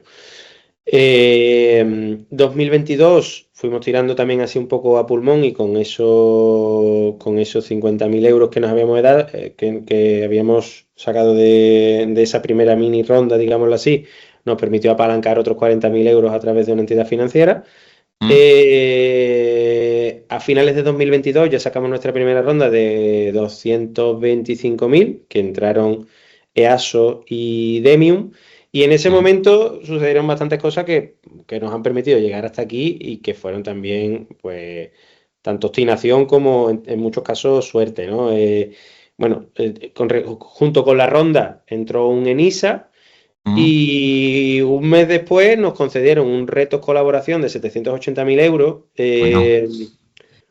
que presentamos sin ningún tipo de expectativa, porque lo presentamos con 2 universidades y 3 hospitales, ¿verdad? Que el consorcio estaba montado bien, pero claro, la empresa privada que participaba en el consorcio, que éramos nosotros, teníamos muy pocos recursos económicos, entonces en ningún caso nos hubiéramos planteado que nos dieran esa cuantía. Esa cuantía no era en total para nosotros, digamos que la mitad era para nosotros y la otra mitad para las entidades públicas, pero bueno. La verdad que la consecución de eso también fue en muchos casos méritos de mi socio. Esta es una parte de la historia que no he contado. Nosotros el objetivo de la empresa era siempre dedicarnos al tema de la rehabilitación y demás, pero como una herramienta que pudiera ayudar a los fisioterapeutas, a las clínicas y tal, a la mejora de la adherencia. Después nos fuimos dando cuenta de que tenía una validez clínica mucho más importante, pero a nivel tecnológico todavía no lo teníamos bien definido. Y fue cuando a Fernando, a mi socio, le detectaron esclerosis múltiple en septiembre de 2021 y claro, en el hospital no le dieron absolutamente ningún tipo de rehabilitación. Entonces dijimos, coño, es que aquí realmente aquí hay una necesidad ya incluso para el paciente porque... Y de ahí salió, porque el reto de colaboración que a nosotros nos concedieron fue para la creación de un sistema que tratase a pacientes de ictus en las primeras semanas después de haber tenido ese evento, ¿no? Entonces, claro, el problema del sistema a día de hoy es que no tiene profesionales suficientes como para poder dar el volumen de rehabilitación necesaria que necesitan estos pacientes para que su pronóstico sea mejor. Esa ventana de 2 semanas iniciales permite mucha mejoría en el pronóstico de esos pacientes, ¿no? Y la realidad virtual a nivel tecnológico lo puede permitir, es decir, puede permitir que haya un terapeuta que gestione diferentes dispositivos y que permita que ese volumen de terapia sea el adecuado para cada vez más pacientes, ¿no? Entonces ahí cambió un poco nuestro chip a nivel de misión y de a dónde queríamos llegar nosotros con la empresa, y ahí fue un poco digamos, el claim que tenemos a día de hoy, o el objetivo que tenemos, que es el automatizar diferentes partes de la terapia para permitir esa ventaja terapéutica a cada vez más pacientes dentro de las limitaciones que hay a día de hoy en el sistema, ¿no? Ya veo. Vale, de acuerdo. Entonces, en el 23 empezáis a tener las primeras ventas. Realmente empezamos a tener las primeras ventas, lo que pasa es que, repito, de una forma residual desde 2021 y 2022. En 2022, finales de 2022, fue cuando ya pasaron todas estas cosas que os he comentado. Y ya a partir de ahí, pues sí, ya fuimos creciendo hasta llegar a 2025, que bueno, que hemos facturado ya, pues junto con la mutua y la facturación acumulada de las clínicas de fisioterapia, alrededor de 200.000 euros. Y esperamos ya este año, de una forma más consolidada, con una ronda de inversión mucho más estructurada y con un equipo de ventas y de marketing también más sólido, pues llegar al millón de facturación. Muy bien. ¿Cuánto estáis buscando en este momento en Capital Cell?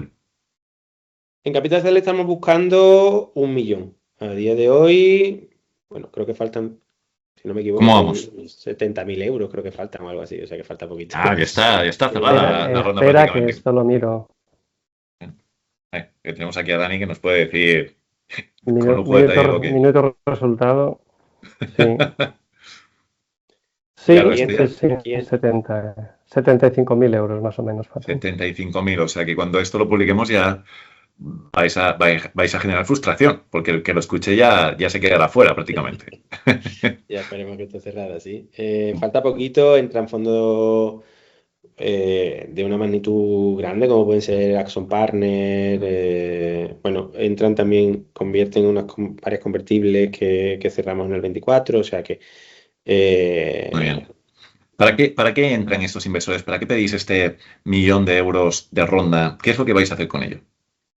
Bueno, pues seguir perfeccionando la herramienta tecnológica, que creemos que es el único punto de ventaja competitiva que vamos a poder defender a futuro. Cuanto más desarrollada esté la tecnología, más defendibles seremos y más aptos para la compra de un posible, lo que sea, que quiera sentarse en este mercado.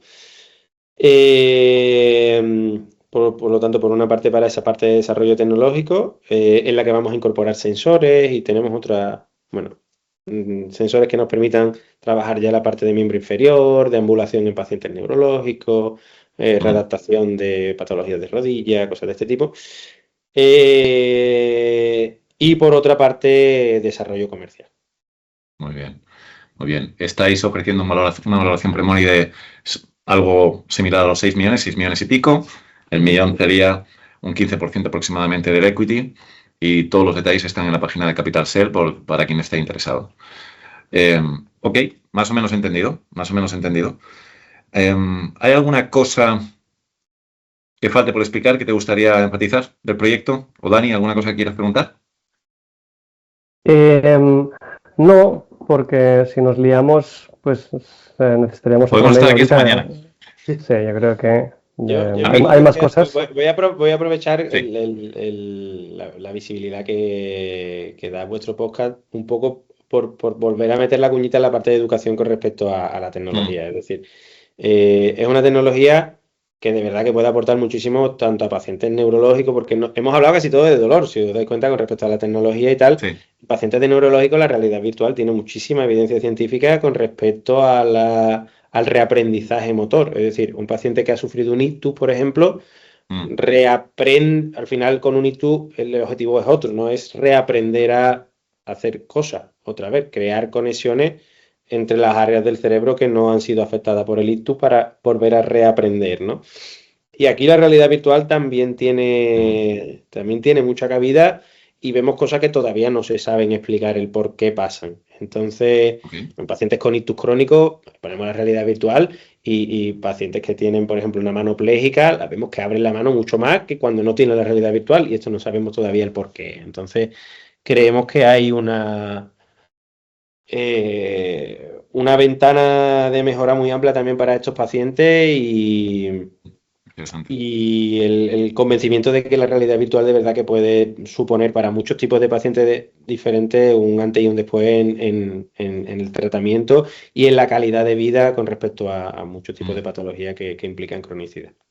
Vale, Carlos, si montáis una spin-out, perdón, si montáis una spin-out de desarrollo o de investigación en terapia clínica para temas de esclerosis, ictus, Alzheimer, etcétera, etcétera, yo creo que ahí vais a encontrar con un montón de apoyos. Es un camino realmente interesante. Pero bueno, esa otra, ahora el foco en la fisio, ¿eh?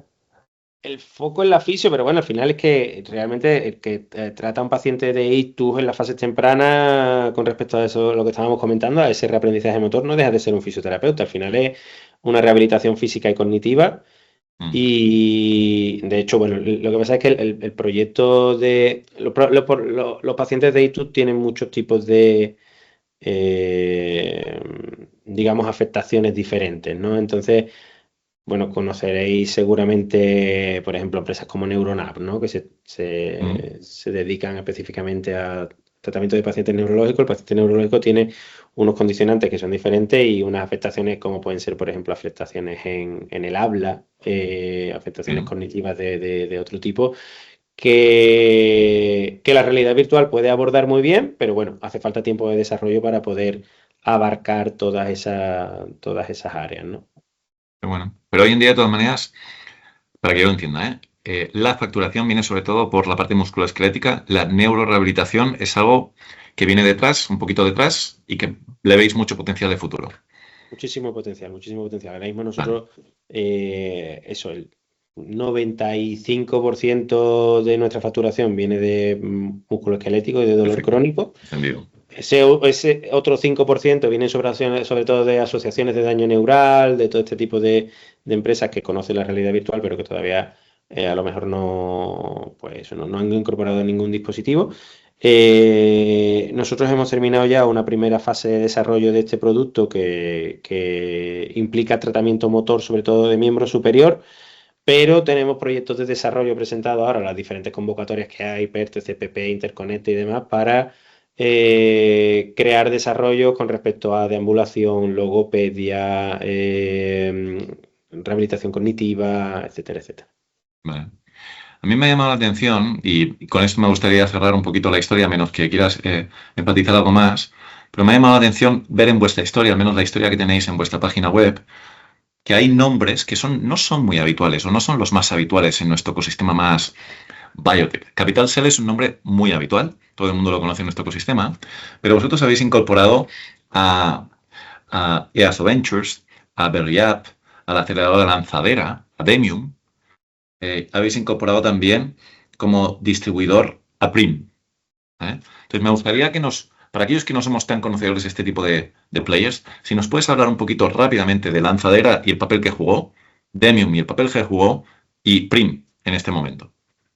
Bueno, a ver, Lanzadera realmente lo que nos permitió fue tener contacto con un ecosistema, con el ecosistema de startup, que es verdad que ahora cada vez más, pero cuando nosotros entramos, por ejemplo, había muy poca startup de salud dentro, ¿no? Entonces, bueno, realmente con respecto a Lanzadera lo que nos permitió es eso, ese conocimiento del ecosistema y bueno, muchos contactos de valor que después a futuro nos hayan podido servir. Os tuvisteis que desplazar, porque recuerdo que Lanzadera, la aceleradora de Juan Roig de Mercadona, obligaba en su momento inicial a desplazarse a los founders a Valencia. Sí, a Marina bueno, Empresas. y Berriap a San Sebastián. O sea, al final nosotros, ya que nos metimos a jugar, nos metimos con todas las de la ley, desde luego. O sea que Muy interesante. en ese sentido siempre. Pero la empresa la empresa, si no me equivoco, bueno, recuerdo en la web está listada como basada en Cádiz. ¿Estáis basados en... ¿Ahora mismo dónde estáis basados?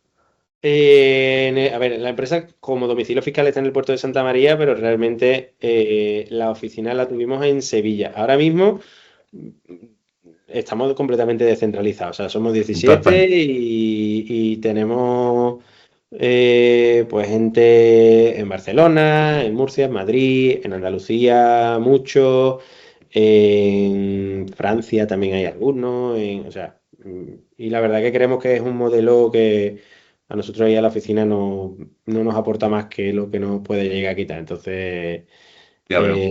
no, Os ahora mismo fundasteis en la COVID, se nota, se nota. completamente. Además, con equipos de desarrollo a un informático tú no le puedes decir que vaya a la oficina, prácticamente. Entonces, No quiere. no. Estamos completamente descentralizados y la verdad es que nos gusta, nos encontramos muy bien con este tipo de organización y de momento a corto plazo no pretendemos cambiarlo.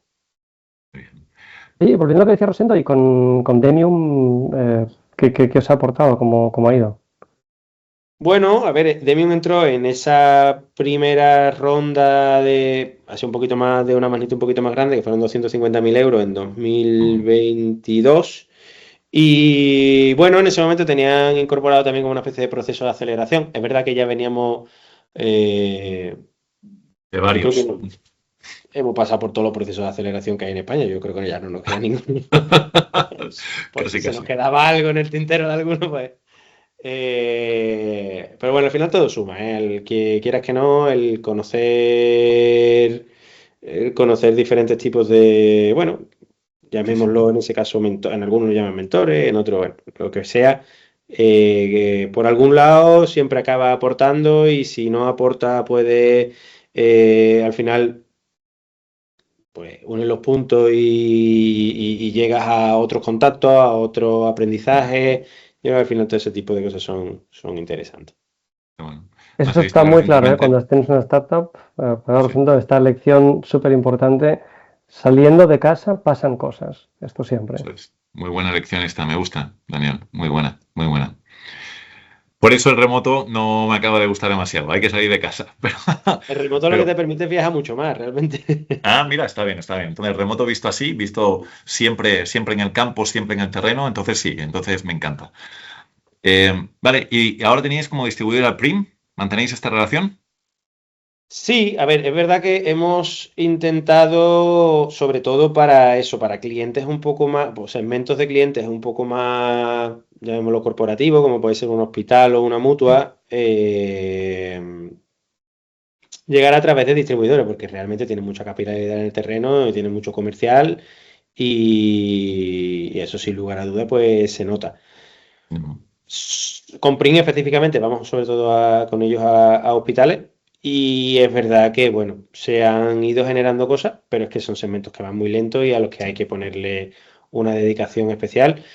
Y también, a ver, por esa parte también un poco entiendo que Prim tiene mucho cliente que le demanda cosas que ya se demandan, es decir, que ya hay mercado. Lo nuestro Correcto. va de la mano de Prim en algunos casos, pero con responsabilidad nuestra en educar al mercado y en que demande nuestra solución. Entonces, bueno, son dos cosas que van a ir creciendo paralelamente. Muy, muy buen punto y este es otro tema que hemos tratado mucho aquí en el podcast y es la complejidad de la innovación. Cuando tienes innovación, el go-to-market lo tienes que hacer tú. Tienes que presentarlo tú, educar al mercado, ver qué funciona, qué no funciona, afinar, repetir. Y esto un distribuidor no está para esto. Un distribuidor está para ir a ver al cliente, ver lo que el cliente quiere y servirlo. No para estar probando modelos de negocio, ¿no? Completamente. Tienes que ser consciente de que no lo va a hacer. O sea, en el momento en el que tú entras en la óptica de que eso no lo va a hacer, puedes sacar los puntos positivos que te da un distribuidor. Eso es. Muy bien, buen aprendizaje. Vamos, creo que esto se olvida mucho, ¿eh? Rosendo, yo creo que, perdón, por acá. Tú has estado en esto, yo antes de dedicarme a esto fui vendedor en una empresa de distribución de material y yo sé muy bien que de las 200.000 listas que había, puntos que había en mi catálogo, en mi cabeza realmente habían 15, más o menos, que eran los que pagaban para darme un bonus especial. Yo creo que muchas veces, esta es otra lección importante, dárselo a un distribuidor no es como dárselo a un hechicero que lo vende por magia, sino que requiere toda una serie de seguimientos que, bueno, muchas veces se olvidan y creo que está muy bien, Carlos, que vosotros sí que lo tengáis súper claro, realmente. O sea, y me callo, Rosendo, yo creo que ibas a cerrar. No, es que me ha gustado este último apunte porque ciertamente aquellos emprendedores que ya han superado la parte de risking, de haber desarrollado la tecnología, de tener el mercado CE, haber hecho estudios clínicos y se enfrentan al go-to-market, lo primero que hacen es, y me incluyo en ellos, cuando yo empezaba, firmar un acuerdo de distribución. Y parece que ese sea el éxito. Ya por fin tengo el producto, ya he firmado un acuerdo de distribución, ya está. Ni de coña. Ni de coña. El acuerdo de distribución... La realidad, de hecho. Claro, vamos, del acuerdo de distribución a la realidad falta muchísimo todavía, porque además hay muchas personas distintas dentro de la organización de una empresa distribuidora. Tú puedes haber firmado con el director general, pero luego el comercial, que es el que está todos los días en la calle, tiene un catálogo de productos, como bien decías tú, Dani, tiene unos incentivos que pueden no estar alineados con tu producto y además tiene el tiempo que tiene delante del potencial cliente. Y por mucho que el director general o el propietario hayan firmado un acuerdo contigo y se hayan comprometido, la realidad puede ser completamente distinta después. Y otro punto importante que generalmente la innovación tienes que entender que o sea, un comercial tiene que entender lo que está vendiendo y la innovación en muchos casos si estás acostumbrado a vender tus 10 productos y ahora te venden una cosa que además está completamente, por ejemplo, en nuestro caso está completamente fuera de lo que ellos venden, porque ellos a lo mejor te venden pues yo qué sé, imagínate una Endiva o un cualquier aparato que lo que hace es tratar el tejido y ahora tú ves a vender a ese mismo cliente Realidad virtual. Factores psicosociales asociados a la rehabilitación que casi por arte de magia hacen que en la misma sesión tu paciente se mueva de aquí a aquí sin dolor. Es complicado y entonces al distribuidor hay que dedicarle el mismo tiempo que le dedicas a otras muchas cosas y en muchos casos el tema de la startup el problema es que no hay ni tiempo ni mano, ¿no? Entonces, si tienes claro que el distribuidor te puede ayudar en diferentes cosas y que tienes que estar muy encima para acompañarlo para que pueda vender, pues entonces puede ser que tu estrategia de distribución a través de distribuidores sea efectiva. Es muy cierto que un vendedor, el producto que tiene en la cabeza esa semana puede ser el del product manager que se ha pasado por allí y que además era un chico muy majo o una chica muy maja y le ha caído bien. Esos factores muchas veces se olvidan, pero realmente hay que estar súper encima de los vendedores de una distribuidora, que pobrecillos, y me incluyo entre los pobres idiotas, tienen un librito aprendido en la cabeza y como les pidas que ya que van por ahí a vender APIs para una fábrica farmacéutica, también les pregunten qué CRM tienen, porque van a vender también las dos, vamos, les explota la cabeza. Hay Totalmente. que estar muy alineado. Totalmente. Vale, chicos, pues con esto terminamos la parte de la historia y me gustaría ahora entrar en la última parte, que serían hacerte preguntas más personales, donde lo que queremos, Carlos, es ver un poco de picante, ver respuestas un poquito más frikis, dentro de lo que puedas, para conocerte más allá del emprendedor. Como si fuera Broncano, ¿no, Rosendo? Casi. Mira, estas preguntas de Broncano las tengo que incorporar algún día. No me he atrevido todavía, pero algún día debería incorporarlas. Oye, un lugar para ti especial para desconectar, para perderte. A la montaña, yo voy siempre que puedo, me escapo. De hecho, una de las cosas que me ha hecho de menos de Milán es la montaña, sin lugar a dudas. Porque tenía tiro de piedra a los Alpes, entonces cada vez que podía, a una hora de coche. ¿Cómo? La Valdinón. Por ejemplo, la Valdinón, muy buenas manzanas, la Valdinón. Entonces cada vez que podía, pues me escapaba, me iba a escalar, me iba a hacer trekking, me iba a hacer alguna ferrata, tal. En Sevilla la montaña, si la ves en televisión ya te puede dar con un canto en los dientes. Entonces, pero bueno, siempre que puedo, a ver, la fortuna que tengo es que es verdad que a mí me gusta mucho viajar y por temas de trabajo pues viajo mucho y después lo equilibro mucho con la vida privada o sentimental. Entonces en muchos casos, siempre que hago algún viaje a lo mejor me cojo 2 o 3 días para desconectar un poquillo y visitar donde esté. Siempre que me puedo coger más de 3 días, 4, me prefiero ir a lo mejor a la montaña, hago un viaje en verano, suelo ir a los Pirineos 1 o 2 semanas. Es que estar en Sevilla en verano es animal, es imposible. Yo creo que debería ser casi ilegal. Ilegal, debería ser ilegal. Bueno, muy bien. ¿Una afición o un vicio que tengas? una afición o un vicio que tengas. Pues la verdad que, por desgracia, tengo poco tiempo para tener vicios. Siempre que puedo, el vicio que tengo es juntarme con amigos. Pero el tema de tener una startup, otra empresa en Italia y tal, últimamente, por desgracia, y mira que siempre lo he intentado equilibrar, ¿eh? El tema de los vicios y el trabajo. Pero últimamente no me No te va la vida. mucho tiempo, no me da mucho tiempo. De joven, tampoco es que sea viejo, pero bueno, cuando tenía 20 años solía jugar más a la Play. Últimamente digo, me voy a comprar una Play y después me doy de cara con la realidad y es ¿cuándo? Sí. Ya, Si te la va a comprar y va a coger polvo, pues al final. Bueno, pues bien. Entonces, Nos quedamos con Play. entonces, ahora mismo el único vicio que podríamos decir es ese, el escaparme de vez en cuando e intentar salir de esa rutina bueno, que ahora mismo pues por fuerza de causa pues me absorbe el 99% del tiempo. Perfecto. ¿Comida favorita? El salmorejo, sin lugar a dudas. Mirado tú. Claro, hombre, no puede ser Excelente. que seas de Sevilla y no te guste. Salmorejo o en su defecto el puchero de mi madre y su día de mi abuela. Esas son top 1 y 2. Eso está muy bien. Yo, bueno, no conozco a tu madre, pero yo creo que si me vuelven a preguntar por plato favorito, que a veces lo hacen, decir salmorejo es lo que tendría que hacer. Yo creo, Rosendo, me lo ¿Tú también? preguntaste Sí. tú, no sé qué dije, pero no creo que dijera salmorejo y bien pensado es que es de las cosas más ricas que hay. Tendré que revisarlo, Dani. Ya te diré. Es que además está bueno en verano, está bueno en invierno, pega con todo, es una comida magnífica. Para mí Es un es, tiro al suelo. para mí es el ganador, sin lugar a dudas. Un referente que tengas. Un referente que tengas. Un referente que tengas. No, se me ha venido uno a la cabeza, pero no lo voy a decir. O varios. Eh, O ninguno. Me referente. puedes citar a mí, si quieres, yo qué sé. Quedarías Pues- muy bien. Exactamente. Puedes decirlo, no pasa nada. Aquí no, nos han dicho de todo, ¿eh? Es que no es buen referente, además ha muerto hace poco el hombre, es referente musical, ¿no? Es el primero que se me ha venido a la cabeza, no iba más por referente. Ese es el que me interesa. ¿Cuál es el que te ha venido entonces? No iba tanto por referente profesional, ni no iba a tirar por el ámbito Ese, filosófico. ¿quién se ha muerto?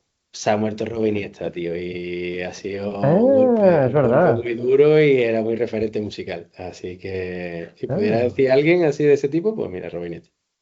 Muy bien. Pues nos quedamos con este. Espera, igual no sé si todo el mundo va a saber, porque si has dicho Iniesta, más de uno va a pensar en futbolistas. No, hombre, yo Vamos a espero que Robin Iniesta se conozca en todo el ámbito Venga, va, nacional. pues no digas de qué grupo era. Es el que no lo sepa, pues que lo busque. Que lo pregunte en LinkedIn No en sé, el que podcast. no sepa que estudie, macho, si no sabe quién es Robin Iniesta. Un contenido que consumas habitualmente en forma de podcast, película, serie, libro, que puedas compartir con la audiencia. En forma de podcast, serie, libro, bueno, es que de verdad que consumo bastante poco contenido audiovisual. Podcast suelo consumir alguno, pero tampoco en algunos viajes de coche y tal. Y son sobre todo podcasts. El de bioemprendedores lo suelo escuchar bastante, el de ITNIC lo suelo escuchar también. Escucho mucho podcast de historia de un divulgador italiano que hay que se llama Alessandro Barbero, que me gusta mucho por la forma que tiene. A mí me gusta mucho leer de historia, sobre todo, me leo mucho de historia cuando tengo tiempo. Danos un libro que, aunque no sea reciente, algo que te haya impactado, que te haya gustado, que quieras compartir con nuestra audiencia. Bueno, me gustan mucho los libros de Juan Eslava, porque cuenta la historia desde una forma, digamos, forma muy divertida. Me gustan mucho los libros también de antropología, por ejemplo, libros también de economía. Suelo leer un poco de todo, suelo leer sobre todo ensayo, poca novela.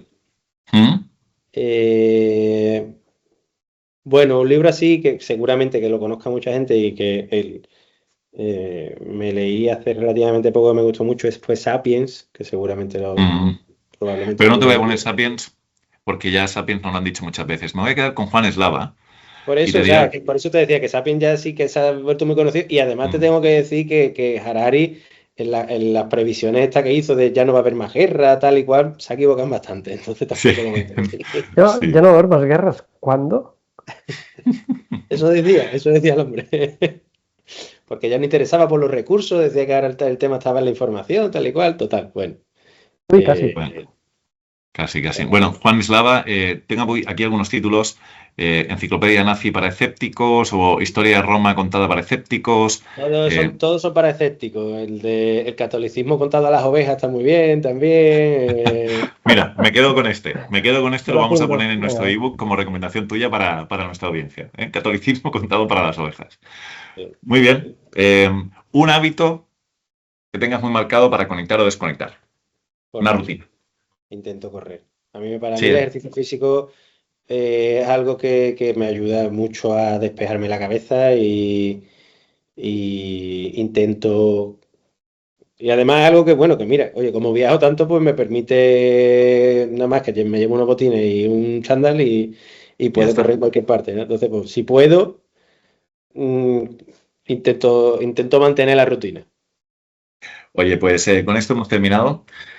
Carlos, de verdad, muchísimas gracias por la guerra que estás dando, como tu apellido. Muchísimas gracias por explicarnos tu historia y Dani, es un lujo tenerte aquí. Eres más que bienvenido y espero verte muy pronto, amigo mío. Gracias por invitarme, Carlos. Ha sido un placer charlar contigo, la verdad. El placer ha sido mío. Muchísimas gracias por habernos invitado y nada, esperemos tener otra de estas, pero en persona y que los aviones y los trenes pues no nos la jueguen otra vez. Eso está hecho. Cuídate mucho. Un fuerte abrazo a todos. Igualmente. Y los demás hasta la semana que viene. Adiós. Bioemprendedores, un podcast dirigido por Rosendo Garganta y producido por Marc Sastra.